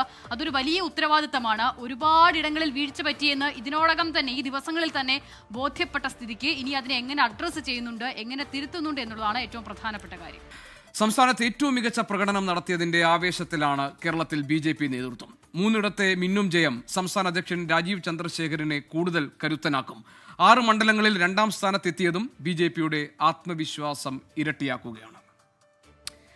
നമുക്ക് ചർച്ചയിലേക്ക് എന്ന് പറഞ്ഞാൽ BJP സമാനതയില്ലാത്ത വലിയ വിജയം സ്വന്തമാക്കി. നേമത്ത് അവർക്കൊരു അക്കൗണ്ട് ഉണ്ടായിരുന്നു, അക്കൗണ്ട് പൂട്ടിച്ചിരുന്നു വി ശിവൻകുട്ടി. അക്കൗണ്ട് പൂട്ടിച്ച അതിൽ ഇരട്ടപ്പൂട്ടിട്ട് പൂട്ടിയെന്നുള്ളതായിരുന്നു വി ശിവൻകുട്ടി പറഞ്ഞതെങ്കിൽ, പക്ഷേ ആ പൂട്ട് പൊട്ടിച്ചു. ഒന്ന് പോയപ്പോൾ 3ആയി അവർ തിരിച്ചു വരികയാണ്. ഉറപ്പായും നിർണായക സാന്നിധ്യമാണ് എന്ന് ഉറപ്പായും പറയാം. അതവർ അല്ലെ ഈ പറയുന്ന രാഷ്ട്രീയമായി നടത്തിയ പ്രചരണം അല്ലെങ്കിൽ ഏതെങ്കിലും തരത്തിൽ ധ്രുവീകരണ ശ്രമങ്ങൾ നടത്തിയെന്നതിനൊക്കെ അവർ മാറ്റി നിർത്തിക്കുകയാണ്. ഇവർ 3 പേരും ഇവിടെ ഇപ്പോൾ ഏറ്റവും കൂടുതൽ അമ്പരപ്പിച്ചത് ഇവിടെ ചാത്തന്നൂരെ വിജയമാണ്. അവിടുത്തെ ആ സ്ഥാനാർത്ഥി അവിടെ 5 വർഷമായി അവിടെ നേരത്തെ ഇന്നലെ SKN പറഞ്ഞതുപോലെ ആ പ്രയോഗം പോലെ അവിടെ തന്നെ ഉണ്ടായിരുന്നു. അദ്ദേഹം കഠിനാധ്വാനം ചെയ്യുകയാണ്. ഇനി വി മുരളീധരൻ അവിടെ കേന്ദ്രമന്ത്രിയായി പോകുന്ന സമയത്തും കഴക്കൂട്ടത്ത് അദ്ദേഹം ശ്രദ്ധയുണ്ടായിരുന്നു. രാജീവ് ചന്ദ്രശേഖരൻ അദ്ദേഹത്തിൻ്റെ കാര്യം നമുക്കറിയാം. അത് വേറൊരു സാഹചര്യം കൂടിയാണത്. SKN എന്തായാലും ഈ പറയുന്ന ഈ 3 സീറ്റിൻ്റെ ഗംഭീര വിജയം നേടിയെന്ന് പറയുമ്പോൾ പോലും അവരുടെ വോട്ട് വിഹിതത്തിൽ കാര്യമായ വർധനം ഉണ്ടായിട്ടില്ല എന്നത് ഇപ്പോൾ BJPയെ നിരാശരാക്കുന്ന ഒരു ഘടകം തന്നെയാണെന്ന് ഉറപ്പായും പറയാം. 3 സീറ്റുകൾ ജയിച്ചു, പലയിടത്ത് 2ാം സ്ഥാനത്ത് എത്തിയെന്ന് പറയുമ്പോൾ പോലും 20% മുകളിലേക്ക് എത്തിക്കുക, സംസ്ഥാനത്തെ ഈ പറഞ്ഞ ട്രൈ പാർട്ടി അല്ലെങ്കിൽ ഈ പറഞ്ഞ ദ്വിമുന്നണി സംവിധാനത്തിൽ മാറി ത്രിമുന്നണി സംവിധാനത്തിലേക്കാക്കുക എന്നുള്ളത് BJPയുടെ ഏറ്റവും വലിയ ലക്ഷ്യം. പക്ഷേ അത് സംഭവിച്ചേയില്ല. ഇപ്പോൾ ഏറ്റവും ഒടുവിൽ ഇലക്ഷൻ കമ്മീഷൻ കണക്കുകൾ പ്രകാരം ഇത്തവണ BJP കിട്ടിയത് 11.42% വോട്ട് വിഹിതം മാത്രമാണ്. 2021 അത് 11.3% 23,000 അപ്പോൾ അതിൻ്റെ ഫൈനൽ കണക്ക് 23,54,468 വോട്ട്. ഇക്കുറി അത് 24,66,178 വോട്ട്. മാത്രമല്ല 2024 ലോക്സഭാ തെരഞ്ഞെടുപ്പിൽ 16.68%, 2020 തദ്ദേശത്തിൽ അത് 14.6%. അങ്ങനെ അടുത്ത കാല തെരഞ്ഞെടുപ്പുകളിലൊക്കെ വലിയ നല്ല പോളിംഗ് ശതമാനത്തിലേക്ക് എത്തിയ BJP പക്ഷേ ഇക്കുറി ആ രീതിയിലുള്ള ഒരു പോളിംഗ് ശതമാന വർധനവിലേക്ക് എത്തിയില്ല എന്നുള്ളത് യാഥാർത്ഥ്യമാണ്. എന്ന് പറയുമ്പോൾ പോലും 3 സീറ്റ് എന്ന് പറയുന്നത് ചെറിയ കാര്യമല്ല BJPക്ക്. അവർ കേരളത്തിൽ ഒരു കാലൂന്നി, കേരളത്തിൽ ശക്തമായ ഒരു രാഷ്ട്രീയ കാലൂന്നി കേരളത്തിൽ അധികാരം പിടിക്കുന്നതിലേക്കോ അല്ലെങ്കിൽ ഈ പറയുന്ന LDF UDF എന്ന മട്ടിൽ ഒരു 3ാം കക്ഷി ആവുന്നതിലേക്കോ ഒക്കെ ഒരുപക്ഷെ നയിച്ചേക്കാവും തുടക്കം എന്ന മട്ടിൽ അവർ അവരുടെ 3 വിജയം നേടുന്നുണ്ട്. ഉറപ്പായും സഭയ്ക്കുള്ളിൽ നല്ല പ്രകടനം പ്രകടനം കാഴ്ചവെക്കാൻ ശേഷിയുള്ളവർ തന്നെയാണ് ജയിച്ചു പോയിരിക്കുന്ന 3 പേർ. രാജീവ് ചന്ദ്രശേഖറിന് ഒരുപക്ഷെ കുറച്ച് ഭാഷാ പരിമിതിയൊക്കെ ഉണ്ടെന്ന് പറഞ്ഞാൽ പോലും ഇലക്ഷൻ എങ്ങനെ മാനേജ് ചെയ്യാൻ എന്ന് വളരെ നന്നായി അറിയാവുന്ന ആളാണ്. സഭയ്ക്കുള്ളിൽ ഏത് രീതിയിൽ എങ്ങനെ കാര്യങ്ങൾ കൈകാര്യം ചെയ്യാൻ അറിയാവുന്ന വളരെ നന്നായി അറിയാവുന്ന ആളാണ് വി മുരളീധരൻ. സഭയ്ക്കകത്ത് ഈ 3 പേരും ഒരു പ്രസൻസ് ആകുമെന്ന കാര്യത്തിൽ ഒരു തർക്കമാണ്. നേരത്തെ ഒ രാജഗോപാൽ ഒറ്റ അംഗമായി സഭയ്ക്കകത്തിരുന്നത് പോലെയല്ല. ഒ രാജഗോപാൽ വേറൊരു സ്വഭാവക്കാരനായിരുന്നു. അദ്ദേഹം അങ്ങനെ ഇപ്പോൾ പി ശ്രീരാമകൃഷ്ണൻ സ്പീക്കർ സ്ഥാനത്തേക്ക് വോട്ട് ചെയ്യും, അദ്ദേഹം ശ്രീരാമകൃഷ്ണൻ അനുകൂലമായി വോട്ട് ചെയ്തു. എന്തുകൊണ്ട് വോട്ട് ചെയ്ത് ചോദിച്ചപ്പോഴത്തേക്കും ഞാൻ നോക്കിയപ്പോഴേക്കും അതിനകത്ത് രാമൻ കൃഷ്ണൻ എല്ലാവരും ഉണ്ട്, അപ്പോൾ ഞാൻ വോട്ട് ചെയ്തു എന്ന് പറയുന്ന രീതിയിലുള്ള ഒരാളാണ് ഒ രാജഗോപാൽ. അദ്ദേഹം പലപ്പോഴും ബി ജെ പിയുടെ പ്രഖ്യാപിത ലക്ഷ്യങ്ങൾ മറന്നുകൊണ്ട് സഭയ്ക്കകത്ത് പെരുമാറുന്ന നമ്മൾ കണ്ടു. പക്ഷേ ഈ നേതാക്കൾ അങ്ങനെയല്ല. കാര്യം ബി ജെ പിയുടെ സംസ്ഥാന അധ്യക്ഷനാണ്, ബി ജെ പിയുടെ മുതിർന്ന കേന്ദ്ര നേതാവാണ്, അല്ലെങ്കിൽ കേന്ദ്രമന്ത്രിയായിരുന്ന ആളാണ്. രാഷ്ട്രീയം, ബി ജെ പി രാഷ്ട്രീയം അത് കലർപ്പില്ലാതെ നന്നായി പറയാൻ അറിയുന്ന ആൾക്കാരാണ്. അപ്പോൾ സഭയ്ക്കുള്ളിൽ അവർ പെർഫോം ചെയ്യും എന്ന കാര്യത്തിൽ ഒരു തർക്കവും വേണ്ട. നോക്കേണ്ടത് LDF എന്ന് പറഞ്ഞാൽ ഇത് ജനാധിപത്യമാണ്. ജനാധിപത്യത്തിൽ ആൾക്കാർക്ക് മത്സരിക്കും, അവർക്ക് പ്രചരണം നടത്തും. പക്ഷേ ബി ഗോപാലകൃഷ്ണനെ പോലെയൊന്നും അങ്ങനെ കുടിയ വർഗീയത ഈ ജയിച്ച ആൾക്കാരും ആ മണ്ഡലങ്ങളിൽ പരസ്യമായി പറഞ്ഞിട്ടില്ല എന്നതുകൂടി എടുത്തു പറയണം. ജനാധിപത്യത്തിൽ അവർ മത്സരിച്ച് അവർ ജയിച്ചു. ഇനിയിപ്പോൾ ഈ വോട്ട് അങ്ങോട്ടും ഇങ്ങോട്ടും പോയി എന്നൊക്കെ പറയുന്നുണ്ട്. പക്ഷേ ഇവർ മത്സരിച്ച് 2 സ്ഥലങ്ങളിൽ LDFന് വോട്ട് കുറയുന്ന സാഹചര്യം കണ്ടു. ഒരിടത്ത് നേമത്ത് UDFന് വോട്ട് കുറയുന്ന സാഹചര്യം കണ്ടു. ജയിക്കുമ്പോഴേക്കും ഇന്ന വോട്ട് അങ്ങോട്ടും ഇങ്ങോട്ടും പോയി എന്ന് പറഞ്ഞത് യഥാർത്ഥത്തിൽ വലിയ കഥയുണ്ടോ എന്ന് ചോദിച്ചാൽ അങ്ങനെ ബോധപൂർവ്വം വോട്ട് മറച്ചു കൊടുക്കലൊക്കെ എത്രത്തോളം പ്രാക്ടിക്കലാണെന്നാലും എനിക്കറിയില്ല. ഇപ്പോൾ കഴിഞ്ഞ ലോക്സഭാ തെരഞ്ഞെടുപ്പിൽ ആലപ്പുഴയിൽ CPMന് എത്ര വോട്ട് കുറഞ്ഞോ അത്രയും ശതമാനത്തിൻ്റെ വോട്ടുകൾ BJP കിട്ടുന്ന സാഹചര്യം നമ്മൾ കണ്ടതാണ്. അതുകൊണ്ട് അങ്ങനെ ഒരു കണക്കെടുക്കലിനോട് എനിക്ക് കാര്യമായി യോജിപ്പില്ല. പക്ഷേ കേരളത്തിൻ്റെ രാഷ്ട്രീയ സാഹചര്യം മാറുന്നുണ്ട്. ഇടതുപക്ഷം LDF UDF എന്നതിനപ്പുറം അതിശക്തമായ സാന്നിധ്യമായി BJP മാറുന്നു എന്നതിൽ തർക്കം വേണ്ട. അതിന് ഏത് രീതിയിൽ അഡ്രസ്സ് ചെയ്യണം, രാഷ്ട്രീയമായി അഡ്രസ്സ് ചെയ്യണം. ഇപ്പോൾ ഇന്നലെ VD സതീശൻ പറയുന്നത് പോലെ അവർ സഭയിലേക്ക് വരും. ജനാധിപത്യത്തിൽ അവർ തിരഞ്ഞെടുക്കപ്പെട്ടവരാണ്, സഭയിലേക്ക് വരും. അപ്പോൾ സഭയിലേക്ക് വരുമ്പോൾ ആ 3 എത്രയധികം ആവുന്നതിനെ ഏത് രീതിയിൽ രാഷ്ട്രീയമായി തടയാൻ കഴിയുമെന്ന് ആലോചിക്കേണ്ടത് LDFും UDFുമാണ്, CPMും കോൺഗ്രസും ബാക്കി രാഷ്ട്രീയ പാർട്ടികളൊക്കെയാണ്. Okay, B Dileep Kumar. SKN Kerala രാഷ്ട്രീയത്തിൽ BJP അവർ നേരത്തെ ചുവട് ഉറപ്പിച്ചു. പക്ഷേ ഇപ്പോൾ അത് കുറച്ചുകൂടി വ്യക്തമായ നിലയിൽ അവരുടെ ചുവടുകൾ ഉറപ്പിച്ചിരിക്കുകയാണ്. 3 അംഗങ്ങൾ കേരള നിയമസഭയിൽ BJP പ്രതിനിധികളായി എത്തുന്നു എന്നത് BJPയെ സംബന്ധിച്ച് അതൊരു ചെറിയ കാൽവയ്പല്ല. നേരത്തെ ഒ രാജഗോപാൽ 2016 നേമത്ത് നിന്ന് ജയിച്ചിരുന്നു. അതിനു മുമ്പൊക്കെ പലപ്പോഴും വിജയത്തിനരികെ BJP സ്ഥാനാർത്ഥികൾ എത്തിയിട്ടുണ്ട്. തിരുവനന്തപുരം ഈസ്റ്റ് നിയമസഭാ മണ്ഡലകാലത്ത് മഞ്ചേശ്വരം നിയമസഭയിൽ നിന്ന് അവിടെയൊക്കെ മത്സരമുണ്ടാകുമ്പോൾ 2ാം സ്ഥാനത്തേക്ക് നേരിയ വോട്ട് വ്യത്യാസത്തിൽ BJP സ്ഥാനാർത്ഥികൾ പരാജയപ്പെട്ടിട്ടുണ്ട്. അതിനു മുമ്പ് BJPയുടെ മുൻ രൂപമായ ജനസംഘം കാലത്ത് കേരളം കേട്ടിട്ടുള്ള പേരുകൾ, BJP നേതാക്കളായിട്ടുള്ളവരുടെ പേരുകൾ എന്ന് പറയുന്നത് എങ്ങനെ നോക്കിയാലും O Rajagopal, K Raman Pillai, KG Marar, ഈ നിലയിൽ നേതാക്കൾ മാത്രമായിരുന്നു. പി നാരായണൻ. അതിനുശേഷമുള്ള ഒരു തലമുറയിലേക്ക് വരുമ്പോഴാണ് ഈ PP മുകുന്ദനെ പോലെയുള്ള, കുമ്മനം രാജശേഖരനെ പോലെയുള്ള നേതാക്കളൊക്കെ എത്തുന്നുണ്ട്. ആ കാലത്തെ BJP ജനസംഘം ആയിരുന്ന കാലത്തെ മത്സരിക്കുമായിരുന്നു, പക്ഷേ അവർക്ക് വിജയിക്കാൻ കഴിഞ്ഞിട്ടില്ല. പിന്നീട് ഈ BJP രൂപീകരണം 80-ൽ ഉണ്ടായതിനു ശേഷം ഹിന്ദു മുന്നണി എന്ന നിലയിലായിരുന്നു പല മണ്ഡലങ്ങളിലും ഈ സ്ഥാനാർത്ഥികൾ മത്സരിച്ചിരുന്നത്. കുമ്മനം രാജശേഖരനൊക്കെ കേരളവർമ്മ രാജ തിരുവനന്തപുരം ഈസ്റ്റിലൊക്കെ മത്സരിച്ചിരുന്നത്. ഇപ്പോൾ BJP 3 അംഗങ്ങൾ, 3 പേർ. അതിലേറ്റവും പ്രധാനപ്പെട്ട വിജയം നേമത്ത് രാജീവ് ചന്ദ്രശേഖർ വിജയിച്ചു. അത് നേരത്തെ ഒ രാജഗോപാൽ ജയിച്ചിട്ടുള്ള മണ്ഡലമാണെന്ന് പറയാം വേണമെങ്കിൽ. പക്ഷേ നോക്കൂ, കഴക്കൂട്ടം മണ്ഡലം BJPയെ സംബന്ധിച്ച് അത് വലിയൊരു വിജയമാണ് എന്ന കാര്യത്തിൽ യാതൊരു തർക്കവുമില്ല. കാരണം CPIMൻ്റെ കോട്ടകളിൽ നിന്നാണ് വോട്ടുകൾ കൂടുതലായി പോയിട്ടുള്ളത്. അവിടെ ഇപ്പോൾ CPIM സംസ്ഥാന സെക്രട്ടേറിയറ്റ് ഇതിന് ശേഷം പുറപ്പെടുവിച്ച പ്രസ്താവനയിൽ പറയുന്നുണ്ട് ഈ UDFൻ്റെ വോട്ടുകളാണ് പോയിട്ടുള്ളതെന്ന്. പക്ഷേ അത് കണക്ക് നമ്മൾ നോക്കുമ്പോൾ LDFൻ്റെ വോട്ടുകളും ഗണ്യമായി പോയിട്ടുണ്ട്. ഇപ്പോൾ UDFൻ്റെ വോട്ടുകൾ ഒരുപക്ഷെ കൂടുതൽ പോയിട്ടുണ്ടാകാം. അതുപോലെ തന്നെ പോയിട്ടുണ്ട് LDFൻ്റെ വോട്ടുകളും. നേമത്ത് മാത്രമാണ് നമുക്ക് അങ്ങനെ സാങ്കേതികമായി പറയാൻ പറ്റുന്നത്. കഴിഞ്ഞ തവണ K മുരളീധരൻ പിടിച്ച അത്രയും വോട്ടുകൾ ശബരിനാഥൻ പിടിച്ചിട്ടില്ല. പക്ഷേ നോക്കൂ, കഴക്കൂട്ടത്ത് LDFൻ്റെ കാര്യത്തിൽ നോക്കുകയാണെങ്കിൽ 2021 63,690 വോട്ടുകൾ അവിടെ കടകംപള്ളി സുരേന്ദ്രൻ നേടിയിരുന്നു. പക്ഷേ ഇത്തവണ 46,136 വോട്ടുകളെ കടകംപള്ളി സുരേന്ദ്രന് ലഭിച്ചിട്ടുള്ളൂ. അതായത് 17,554 വോട്ട് കഴിഞ്ഞ തവണത്തേക്കാൾ കടകംപള്ളി സുരേന്ദ്രന് അവിടെ കുറഞ്ഞിട്ടുണ്ട്. അത് മറ്റ് മണ്ഡലങ്ങളുടെ കാര്യത്തിൽ ചാത്തന്നൂരിലാണെങ്കിൽ വലിയ ചോർച്ച LDFനെ സംബന്ധിച്ചുണ്ടായിട്ടുണ്ട്. 2021 GS ജയലാലിന് 59,296 വോട്ടുകൾ ലഭിച്ചപ്പോൾ ഇപ്പോൾ അവിടെ ലഭിച്ചിട്ടുള്ളത് 47,525 വോട്ടുകൾ മാത്രമാണ്. അതായത് 11,771 വോട്ടുകളാണ് അവിടെ LDF പക്ഷത്ത് നിന്ന് പോയിട്ടുള്ളത്. അവിടെ ആർ രാജേന്ദ്രൻ എന്ന് പറയുന്ന സ്ഥാനാർത്ഥിയാണ് CPI ആ മണ്ഡലത്തിൽ നിർത്തിയിരുന്നത്. അദ്ദേഹം കരീപ്രക്കാരനാണ്, ആ മണ്ഡലക്കാരനല്ല എന്നൊക്കെ പറയാം. പക്ഷേ നേരത്തെ ജയിച്ചിട്ടുണ്ടല്ലോ എന്ന് വേണമെങ്കിൽ വാദിക്കാം. ജയചിത്രഞ്ജനെ പോലുള്ള ആ മണ്ഡലക്കാരൻ അല്ലാത്ത ആളുകൾ ജയിച്ചിട്ടുണ്ടല്ലോ. പക്ഷേ ജയചിത്രഞ്ജനെയൊക്കെ സംബന്ധിച്ച് അദ്ദേഹം ആ മണ്ഡലത്തിന് പുറത്തും വളരെ അദ്ദേഹം കേരളമാകെ അറിയപ്പെടുന്ന ഒരു നേതാവാണ്. അത്രയും തലയെടുപ്പുള്ള ഒരു നേതാവാണ് ജയചിത്രഞ്ജൻ. P. രവീന്ദ്രൻ അവിടെ മത്സരിച്ച് ജയിച്ചിട്ടുണ്ട്. അദ്ദേഹം ആ മണ്ഡലംകാരൻ തന്നെ. പക്ഷേ അതൊക്കെ വലിയ തലയെടുപ്പുള്ള നേതാക്കൾ. ആർ രാജേന്ദ്രൻ തലയെടുപ്പില്ല എന്നല്ല, അദ്ദേഹം കൊല്ലം ജില്ലയിലെ അറിയപ്പെടുന്ന CPIയുടെ നേതാവാണ്. പക്ഷേ ഒരു സാധാരണ ജനത്തിന്, ഒരു പൊതുസമൂഹത്തിന് മുന്നിൽ അദ്ദേഹം അത്രത്തോളം അറിയപ്പെടുന്ന ഒരു നേതാവായിരുന്നില്ല. ആർ രാജേന്ദ്രൻ ഇടക്കാലത്ത് CMPയിലൊക്കെ പോയി അദ്ദേഹം തിരികെ വന്നതാണ് CPIയിലേക്ക്. അത്തരം കാര്യങ്ങൾ അത് മറ്റു മണ്ഡലങ്ങളുടെ കാര്യത്തിലൊക്കെ ഉണ്ടായിട്ടുണ്ട്. തിരുവല്ലയിൽ മാത്യു ടി തോമസ് 3-ാം സ്ഥാനത്തേക്ക് പിന്തള്ളപ്പെട്ടപ്പോൾ അവിടെ BJPയുടെ അനൂപ് ആന്റണിക്ക് ഉണ്ടായിട്ടുള്ള വോട്ട് വലിയൊരു ശതമാനം ഇടത് വോട്ടുകളാണ്. ഈ മാത്യു ടി തോമസിന് നേരത്തെ ലഭിച്ചിരുന്ന വോട്ടുകളിൽ വലിയൊരു പങ്ക് അനൂപ് ആന്റണിക്ക് പോയി എന്ന് നമ്മൾ ആ കണക്ക് നോക്കുമ്പോൾ മനസ്സിലാകും. ഇതെല്ലാം പാർട്ടി വോട്ടാവില്ല, അനുഭാവി വോട്ടായിക്കൂടെ? അത് അനുഭാവി വോട്ടാകാം, പൊതുസമൂഹത്തിന്റെ വോട്ടാകാം. നമ്മളിപ്പോ അല്ല, ഞാൻ ഈ കാലത്ത് ഇപ്പൊ LDF ക്യാമ്പിൽ നിന്ന് ഇത്ര വോട്ട് അങ്ങോട്ട് പോയി, അല്ലെങ്കിൽ UDF ക്യാമ്പിൽ ഇത്ര വോട്ട് അങ്ങോട്ടേക്ക് പോയി എന്ന് പറഞ്ഞ കഥയുണ്ടെന്ന് എനിക്ക് അറിഞ്ഞൂടാ. അല്ലല്ല, കഴിഞ്ഞ തവണ ലഭിച്ചതിനേക്കാൾ അങ്ങനെയാണല്ലോ ഇത് ഒരു അടിസ്ഥാന ഘടകമായി നമ്മൾ സാങ്കേതികമായി പറയുന്നത്. ഞാൻ അങ്ങനെ പറയുമ്പോൾ തന്നെ നമുക്ക് അതിൽ വലിയ കഥയുള്ള ഒരു കണക്കപ്പറച്ചിലാണോ എന്ന് എനിക്ക് സംശയമുണ്ട്. അല്ല, ഇത് വോട്ട് ചോർന്നത് എല്ലായ്പ്പോഴും ഈ ആരോപണങ്ങൾ ഇങ്ങനെയാണല്ലോ, ഇതിന്റെ അടിസ്ഥാനത്തിലാണ്. ഇപ്പം നേമത്ത് തന്നെ 2016 O രാജഗോപാൽ ജയിക്കുമ്പോൾ അന്ന് അവിടെ UDF സ്ഥാനാർത്ഥിയായിരുന്ന ആളിന് ലഭിച്ചിരുന്ന, അത് ഈ നമ്മുടെ വി സുരേന്ദ്രൻ പിള്ളയ്ക്ക് ലഭിച്ചിരുന്ന വോട്ട് അതിന് തൊട്ടു മുമ്പ് മത്സരിച്ചിരുന്ന ചാരുവാർ രവിയുടെ അത്രയും വോട്ട് ലഭിച്ചില്ല എന്ന് പറഞ്ഞുള്ള ഒരു കമ്പാരിസൺ ആണ് നടന്നിരുന്നത്. അതുകൊണ്ട് തന്നെ മാത്രമല്ല നിർത്തിയത് തന്നെ അവരെ സഹായിക്കാനാണെന്നുള്ള ആക്ഷേപമാണ്. അതെ, മാത്രമല്ല ഇത്രയധികം വോട്ടുകൾ പോകുമ്പോഴേ, ഇപ്പൊ നമുക്ക് കുറച്ച് വോട്ടുകൾ പോകുമ്പോൾ അത് മനസ്സിലാക്കാം. അത് ഈ 11,000-ൽ പരം വോട്ടുകളൊക്കെ പോവുക എന്ന് പറഞ്ഞാൽ സ്വാഭാവികമായും കുറച്ചു പേരെങ്കിലും ആ മുന്നണിക്ക് വോട്ട് ചെയ്തുകൊണ്ടിരുന്ന ആളുകളിൽ ഒരു വിഭാഗം മാറി ചിന്തിച്ചിട്ടുണ്ട്. അത് BJPയെ സംബന്ധിച്ച് ഏതായാലും വലിയ പ്രതീക്ഷ നൽകുന്ന കാര്യമാണ്. അവർ നേരത്തെ ബംഗാളിൽ തന്നെ വളരെ തുച്ഛമായ 2 സീറ്റിൽ നിന്ന് പിന്നീട് ഇപ്പോൾ ആ അധികാരത്തിലേക്ക് എത്തുന്ന നിലയിലേക്ക് 2016-ൽ 2 സീറ്റ്, 2021-ൽ അത് 77 ആവുന്നു.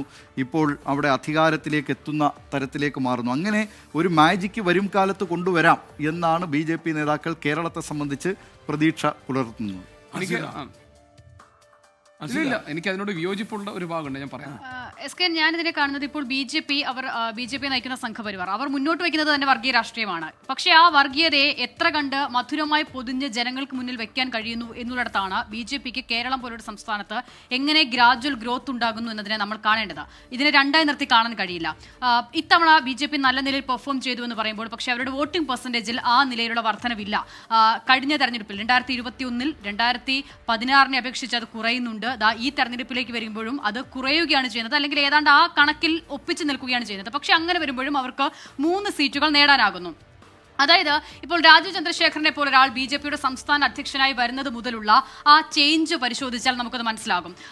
ഈ RSSന്റെ സംഘടനാ സംവിധാനത്തിലൂടെ BJPയുടെ അതേ ലൈനിലൂടെ വന്ന നേതാക്കൾ കേരളത്തിൽ ഇല്ലാഞ്ഞിട്ടല്ല രാജീവ് ചന്ദ്രശേഖരനെ പോലെ ഒരാളെ കേരളം പോലൊരു സംസ്ഥാനത്ത് BJPയുടെ സംസ്ഥാന അധ്യക്ഷനായി അവർ കൊണ്ടുവരുന്നത്.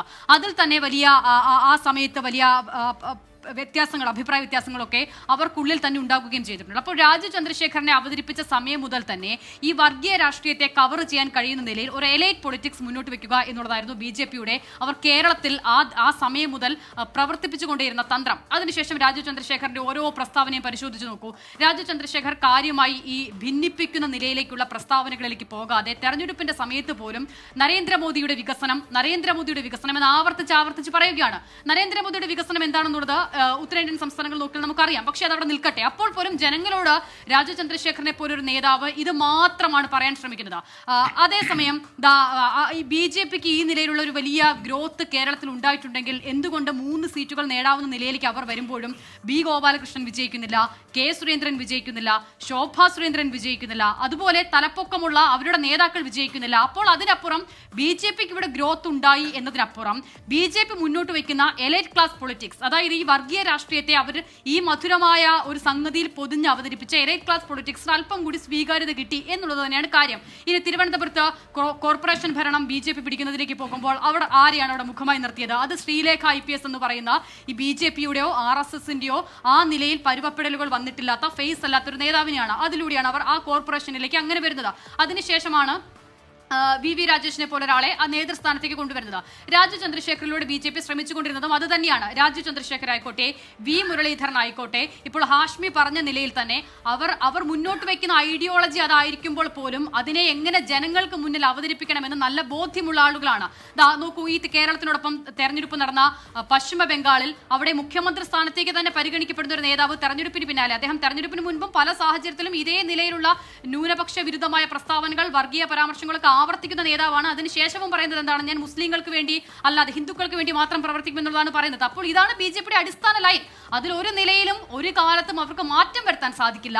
പക്ഷേ ഇപ്പോൾ കേരളത്തിന്റെ ഒരു പൊതു സാഹചര്യത്തിൽ അത് പറഞ്ഞാൽ അവർക്ക് ഉണ്ടാകാനിടയുള്ള പ്രതിസന്ധികൾ എന്തൊക്കെയാണ് എന്ന് തിരിച്ചറിഞ്ഞ നേതൃത്വം രാജു ചന്ദ്രശേഖറിനെ പോലെ എലൈറ്റ് ക്ലാസ് പൊളിറ്റിക്സ് മാത്രം സംസാരിക്കാൻ കഴിയുന്ന ആ നിലയിൽ ഇമ്പാക്റ്റ് ഉള്ള ഒരു നേതാവിനെ ഇറക്കുന്നു. അതിനുശേഷം ആ നിലയിലുള്ള ചിട്ടയായ പ്രവർത്തനങ്ങൾ അവർ നടത്തുന്നു. അത് മാത്രമാണ് ഇവിടെ സംഭവിച്ചിട്ടുള്ളത്. അല്ലാതെ ഗ്രൗണ്ട് ഉണ്ടാക്കാൻ BJPക്ക് ഇപ്പോഴും കഴിഞ്ഞിട്ടില്ല. അതിന് ഒരേ ഒരു കാരണമേ ഉള്ളൂ, അത് BJPയുടെ വർഗീയ രാഷ്ട്രീയത്തെ കേരളം പ്രോത്സാഹിപ്പിക്കില്ല എന്നതുകൊണ്ട് തന്നെയാണ്. അതിന്റെ തെളിവ് ഈ തെരഞ്ഞെടുപ്പിൽ അവർക്ക് ലഭിച്ചിരിക്കുന്ന വോട്ടിംഗ് ശതമാനവും 3 സീറ്റുകൾ നേടാവുന്ന വളർച്ചയിലേക്ക് BJP എത്തി എന്നുള്ള വിലയിരുത്തലിന്റെ സാഹചര്യത്തിൽ പോലും ഈ ഗോപാലകൃഷ്ണൻ അടക്കം ഈ തൃശ്ശൂർ മണ്ഡലത്തിലൊക്കെ ഗോപാലകൃഷ്ണൻ പറഞ്ഞ കാരണങ്ങൾ നമുക്ക് ഓർമ്മയുണ്ടല്ലോ. മുസ്ലിം അല്ലാത്ത ആരും ഇതുവരെ ഇവിടെ ജയിച്ചിട്ടില്ല. ഇത്തവണയും ജയിച്ചിട്ടുള്ളത് മുസ്ലിം പേരുള്ള ഒരാൾ തന്നെയാണ്. അപ്പോൾ അവർ മുന്നോട്ട് വെക്കുന്ന രാഷ്ട്രീയത്തെ ജനങ്ങൾ തള്ളിക്കളയുന്നതിന്റെ ഏറ്റവും നല്ല ഉദാഹരണമാണ് അത്തരം നേതാക്കൾ പരാജയപ്പെടുന്നത്. പകരം ഈ വർഗീയതയെ ഈ നിലയിൽ ഒളിപ്പിച്ചു കടത്താൻ, പൊതിഞ്ഞു കടത്താൻ ശ്രമിച്ച എലൈറ്റ് ക്ലാസ് പൊളിറ്റിക്സിന് വിജയം ഉണ്ടാകുകയും ചെയ്തു. അതാണ് സംഭവിച്ചത്. ഞാൻ ഈ BJP രാഷ്ട്രീയത്തിന്റെ കേരളത്തിലെ വളർച്ച സംബന്ധിച്ച കാര്യങ്ങളിൽ അസിത നടത്തിയ നിരീക്ഷണങ്ങളെ പിന്തുണയ്ക്കുകയും ദിലീപിനോട് ഞാൻ വിയോജിക്കുകയും ചെയ്യുന്ന ഒരു പോയിന്റ് ഉണ്ട്. അതായത് യഥാർത്ഥത്തിൽ BJP എന്ന രാഷ്ട്രീയ പ്രസ്ഥാനത്തിനും BJP എന്ന രാഷ്ട്രീയ പാർട്ടി മുന്നോട്ട് വയ്ക്കുന്ന പ്രത്യയശാസ്ത്ര കാഴ്ചപ്പാടുകൾക്കും കേരളത്തിൽ ഒരു വേരോട്ടം ഉണ്ടായിട്ടുണ്ടോ, അവർക്ക് ആ രീതിയിൽ ഒരു സ്വീകാര്യത ഉണ്ടാക്കാൻ കഴിഞ്ഞിട്ടുണ്ടോ എന്നതാണ്. കേരളത്തിൽ BJP നേടിയിട്ടുള്ള ഈ 3 സീറ്റുകളെ BJPയുടെ നേതൃനിരയിലേക്ക് എത്തിയ രാജീവ് ചന്ദ്രശേഖറിൻ്റെ പ്രവർത്തന രീതികളുമായി ചേർത്ത് വെച്ച് വേണം അതൊരു നേട്ടമാണോ അതിന് വിലയിരുത്താൻ എന്നതാണ് എൻ്റെയും അഭിപ്രായം. കാരണം ഇപ്പോൾ BJP സ്വാഭാവികമായും ഇത്തവണ ഉണ്ടാക്കേണ്ടിയിരുന്ന വളർച്ച അല്ലെങ്കിൽ നേട്ടം എന്ന് പറയുന്നത് ഒരു 3 സീറ്റിൽ ഒതുങ്ങേണ്ടതായിരുന്നില്ല. യഥാർത്ഥത്തിൽ 11, 12, 14 സീറ്റ് വരെ കിട്ടി, ഞങ്ങൾ വലിയൊരു ഗെയിം ചേഞ്ചർ ആകും എന്നൊക്കെ രാജീവ് ചന്ദ്രശേഖരൻ യഥാർത്ഥത്തിൽ കരുതുക പോലും ചെയ്തിരുന്നു.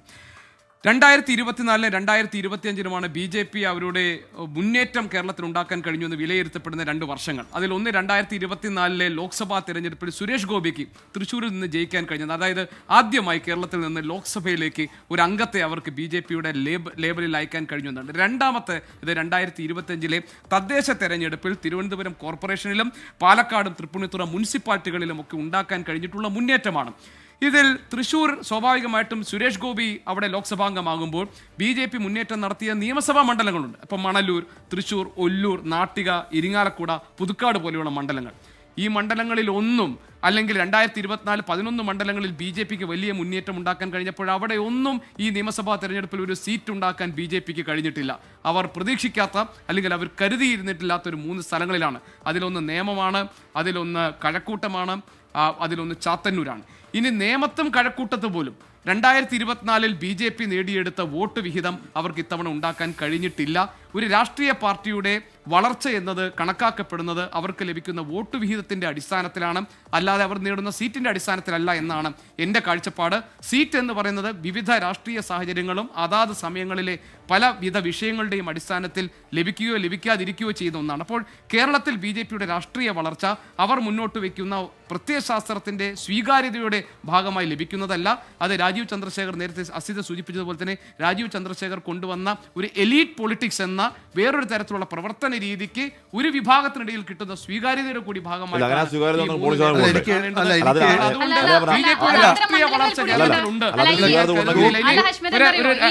പൊളിറ്റിക്സ് എന്ന് പറയുന്ന സംഗതി വർക്ക് ചെയ്യുന്നത് എല്ലായിടത്തും അത് വർക്ക് ചെയ്യില്ല.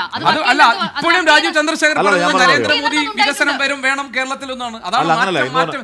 ഈ അമിത്ഷാ കൊണ്ടുവന്നതാണ് രാജീവ് ചന്ദ്രശേഖരനെ. അമിത്ഷായുടെ ഡെപ്യൂട്ടിയാണ് രാജീവ് ചന്ദ്രശേഖരൻ. നിന്ന് നടപ്പാക്കാൻ പറ്റാത്ത പുതിയ ദൗത്യം ഏൽപ്പിച്ചിട്ടുണ്ട് രാജീവ് ചന്ദ്രശേഖരൻ കേരളത്തിൽ. അവർക്ക് ഞാൻ പറഞ്ഞ പൂച്ച കറുത്തായാലും വെളുത്തായാലും പിടിച്ചാണെങ്കിലോ ഞാൻ പറഞ്ഞു കൊടുത്തോട്ടെ. അത് കെ സുരേന്ദ്രൻ ഇവിടെ നിന്നു. അക്കാലങ്ങൾ വർഗീയ രാഷ്ട്രീയം പറഞ്ഞു, ഒരു മെച്ചവും ഗുണം ഉണ്ടായില്ല. പുതിയ സ്ട്രാറ്റജി വർക്കുന്നു. ഇപ്പൊ 3 സീറ്റ് എന്ന് പറഞ്ഞാൽ ചെറിയ കാര്യമാണോ ചേട്ടാ? ഒരു സീറ്റും ഇല്ലാതെ എടുത്ത് സഭയിൽ 3 സീറ്റുണ്ടോ? വലിയ കാര്യമല്ല പറഞ്ഞ എങ്ങനെയാ?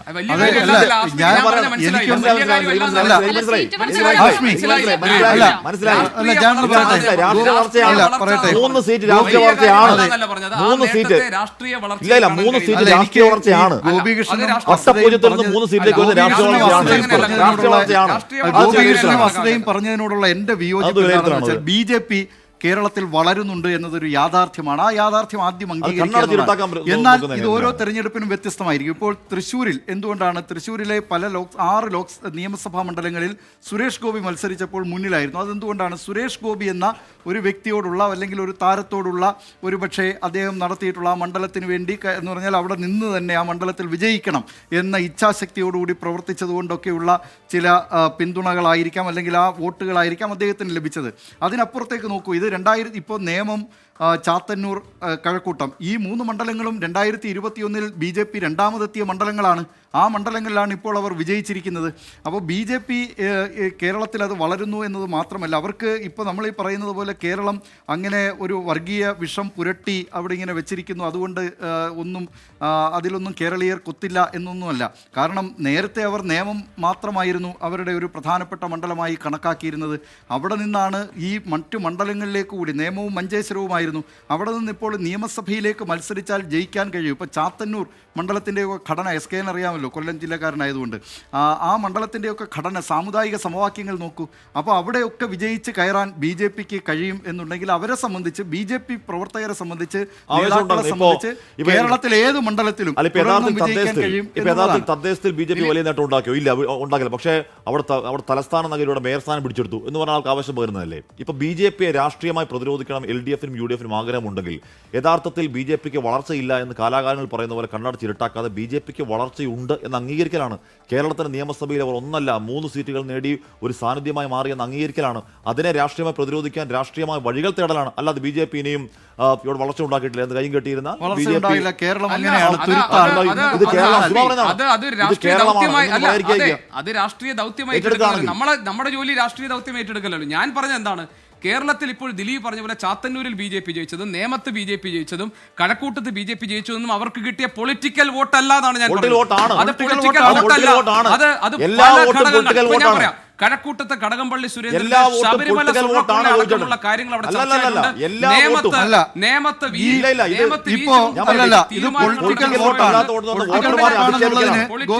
പൊളിറ്റിക്കൽ വോട്ടാണെന്നുള്ളതിന് ഞാനൊരു കാര്യം പറയാം. 2016 BJPക്ക് ലഭിച്ചത് പൊളിറ്റിക്കൽ വോട്ടാണെന്നുള്ളത് 2016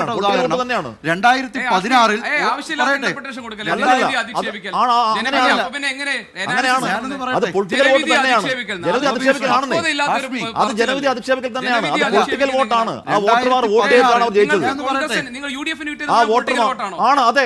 അതെ പൊളിറ്റിക്കൽ വോട്ടാണ്. ഇവിടെ രാഷ്ട്രീയ പോരാട്ടമാണെങ്കിൽ, ഇവിടെ നടന്ന രാഷ്ട്രീയ പോരാട്ടമാണെങ്കിൽ അവിടെ കിട്ടിയ വോട്ടുകൾ രാഷ്ട്രീയ വോട്ടാണ്. അല്ലാതുള്ളവരെ വോട്ടർമാരെ അധിക്ഷേപിക്കലാണ്. അങ്ങനെയൊന്നല്ല. കേരളത്തിൽ പൊളിറ്റിക്കൽ വോട്ട് മാത്രമല്ല ഉള്ളത്. കേരളത്തിൽ പൊളിറ്റിക്കൽ വോട്ട് മാത്രമല്ല, അങ്ങനെ തന്നെയാണ്. കേരളത്തിൽ പൊളിറ്റിക്കൽ വോട്ട് മാത്രമല്ല അത് മനസ്സിലാക്കേണ്ട പ്രശ്നം. 2016 നേമത്ത് രാജഗോപാൽ ജയിച്ചപ്പോൾ പലരും പറഞ്ഞു ഇത് രാജേട്ടനല്ലേ, കുറെ കാലമായി തെരഞ്ഞെടുപ്പിൽ മത്സരിക്കുകയല്ലേ, അതുകൊണ്ട് രാജേട്ടൻ ആ നിലയിൽ ജയിച്ചു വന്നതാണ്. അത് പൊളിറ്റിക്കൽ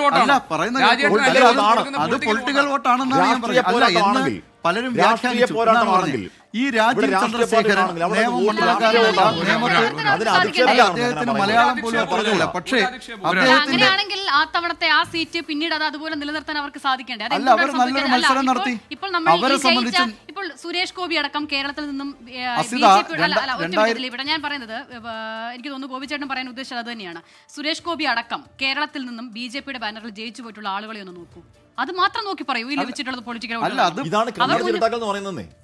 ദിലീപ് തന്നെ ഇവിടെ പറഞ്ഞു. സുരേഷ് ഗോപിക്ക് താരമെന്ന നിലയിലുള്ള താല്പര്യം സുരേഷ് ഗോപി പൊളിറ്റിക്കൽ വോട്ടാണ്. സുരേഷ് ഗോപി BJP ദിലീപിനെ കുറിച്ച് സുരേഷ് ഗോപിക്ക് കിട്ടിയിരിക്കുന്ന പൊളിറ്റിക്കൽ വോട്ടല്ല എന്ന് ഞാൻ പറഞ്ഞല്ലോ. ഇതാണ് കണ്ണട ചിരട്ടാക്കൽ എന്ന് പറയുന്നത്. അതല്ലേ വോട്ടുണ്ട്. സുരേഷ് ഗോപി അല്ല, അപ്പൊ BJP ദിലീപ് എന്താ ടിക്കറ്റിൽ ചെയ്യുന്നത് അറിയോ? മത്സരിച്ചെങ്കിൽ അങ്ങനെ ചെയ്ത അയാൾ വോട്ടുകൾ ആരാണെങ്കിലും അയാൾക്ക് കിട്ടിയ വോട്ട് ഞാൻ BJP കിട്ടിയ വോട്ട് അധിക്ഷേപിക്കൽ കൂടാണ്. ആസ്മയുടെ അത് രാഷ്ട്രീയ വോട്ടാണ്. അതിൽ അല്ലാതെ അത് സുരേഷ് അധിക്ഷേപിക്കണം. ഗോപിക്ക് പൊളിറ്റിക്കൽ വോട്ടും കിട്ടിയിട്ടുണ്ട്, അതിനപ്പുറത്തുള്ള കുറച്ച് വോട്ടുകളും കിട്ടിയിട്ടുണ്ട്. അതിന്റെ കാര്യമാണ് അല്ല, പറയുന്നത്. അപ്പുറത്തുള്ള അപ്പുറത്തുള്ള അതിന്റെ അപ്പുറത്തുള്ള കാര്യമാണ് അപ്പുറത്തുള്ള പറയുന്നത്. ഈ നിയമസഭാ ഈ നിയമസഭാ തെരഞ്ഞെടുപ്പിലെ 3 സ്ഥാനാർത്ഥികളും ഇപ്പോൾ BJPയുടെ വിജയിച്ചിട്ടുള്ളവർ, അവരെ സംബന്ധിച്ച് അവർക്ക് കൃത്യമായ അവരുടെ വ്യക്തിപരമായ മികവിൽ കുറെ വോട്ടുകൾ കിട്ടിയിട്ടുണ്ടാകാം. പക്ഷെ പൊളിറ്റിക്കൽ വോട്ടുകൾ തന്നെയാണ് BJPക്ക് ആ മണ്ഡലങ്ങളിൽ ലഭിച്ചിട്ടുള്ളത് എന്ന കാര്യത്തിൽ സംശയമില്ല. അതിന് വേണമെങ്കിൽ പലർക്കും വർഗീയത പലർക്കും അതിനെ വർഗീയത ഉപയോഗിച്ചെന്നോ എന്നൊക്കെ വേണമെങ്കിൽ പറയാം. പക്ഷേ അല്ല, വേണമെങ്കിൽ പറയാം. അല്ലാതെ BJPയെ സംബന്ധിച്ച് BJPയുടെ നയങ്ങൾക്ക് ഈ 3 മണ്ഡലങ്ങളിലെയും ജനങ്ങൾ അനുകൂലമായി വിധി എഴുതിയിട്ടുണ്ട് എന്ന് തന്നെയാണ് തെരഞ്ഞെടുപ്പ് ഫലം വ്യക്തമാക്കുന്നത്. BJPക്ക് ജനം വോട്ട് ചെയ്തു. അല്ല, അവരുടെ അങ്ങനെയാണ് രാഷ്ട്രീയ നയങ്ങൾ, അതിലെ പൊളിറ്റിക്കൽ ഇതിൽ വോട്ട്.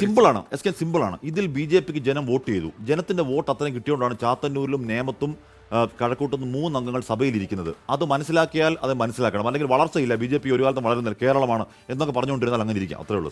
ഇതിലിപ്പോൾ BJPക്ക് വളർച്ചയില്ല എന്നോ അല്ലെങ്കിൽ ആ വളർച്ചയെ വോട്ടുകളാക്കി കൺവേർട്ട് ചെയ്യാൻ സാധിക്കുന്നില്ല എന്നോ നമ്മൾ പറഞ്ഞിട്ടേ ഇല്ല. അങ്ങനെയാണെങ്കിൽ 2021 4% വോട്ടിൽ 2026 എത്തുമ്പോഴും അവർ നിൽക്കണം. അതല്ല, കഴിഞ്ഞ തെരഞ്ഞെടുപ്പിനെ അപേക്ഷിച്ച് ആ വോട്ടിംഗ് പെർസെന്റേജിൽ കുറവുണ്ടായിട്ടുണ്ടെന്ന് പറഞ്ഞാലും 2001 ശേഷം ഉള്ള കണക്കുകൾ പരിശോധിച്ചാൽ ആ വോട്ടിംഗ് ശതമാനത്തിൽ അവർക്ക് വർധനവ് തന്നെ ഉണ്ടായിട്ടുണ്ട്. അപ്പോൾ ആ നിലയിലുള്ള വർധന അല്ല, ഒറ്റ കാര്യമേ ഉള്ളൂ.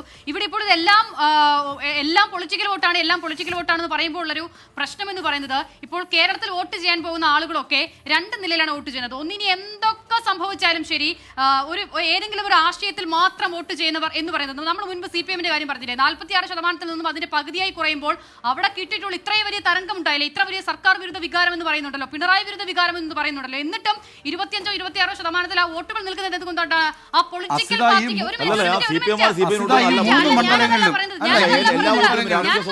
BJP അധികാരത്തിലെത്തുമെന്ന് പറഞ്ഞ് വോട്ട് ചെയ്തതല്ല. ആ സ്ഥാനാർത്ഥിക്ക് അങ്ങനെ നിൽക്കുന്ന വോട്ട് അത് പൊളിറ്റിക്കൽ വോട്ടുകളാണ്. അത് കാലാകാലങ്ങളിൽ അതിനപ്പുറം CPM-ന്റെ കേഡർ വോട്ട് CPM ചെയ്യുന്നതിന് മാത്രമല്ല രാഷ്ട്രീയ വോട്ടെന്ന് പറയുന്നത്. ഓരോ വോട്ടും രാഷ്ട്രീയ സ്വഭാവം ഉണ്ടെന്നേ. എന്താണ് രാഷ്ട്രീയം? എല്ലാ വോട്ടും രാഷ്ട്രീയ സ്വഭാവം ഉണ്ട്. ഇലക്ഷനിൽ നടക്കുന്നത് രാഷ്ട്രീയ പോരാട്ടമാണെങ്കിൽ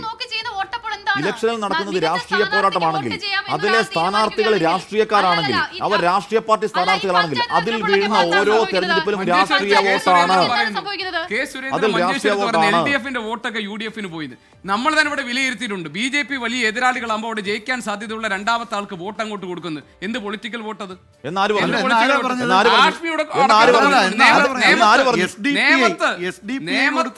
നിയമം ഉൾപ്പെടെയുള്ള മണ്ഡലങ്ങളിൽ പറഞ്ഞു. അല്ല, SDPI കൊടുക്കും എന്നാണ് പറഞ്ഞിട്ടുള്ളത്.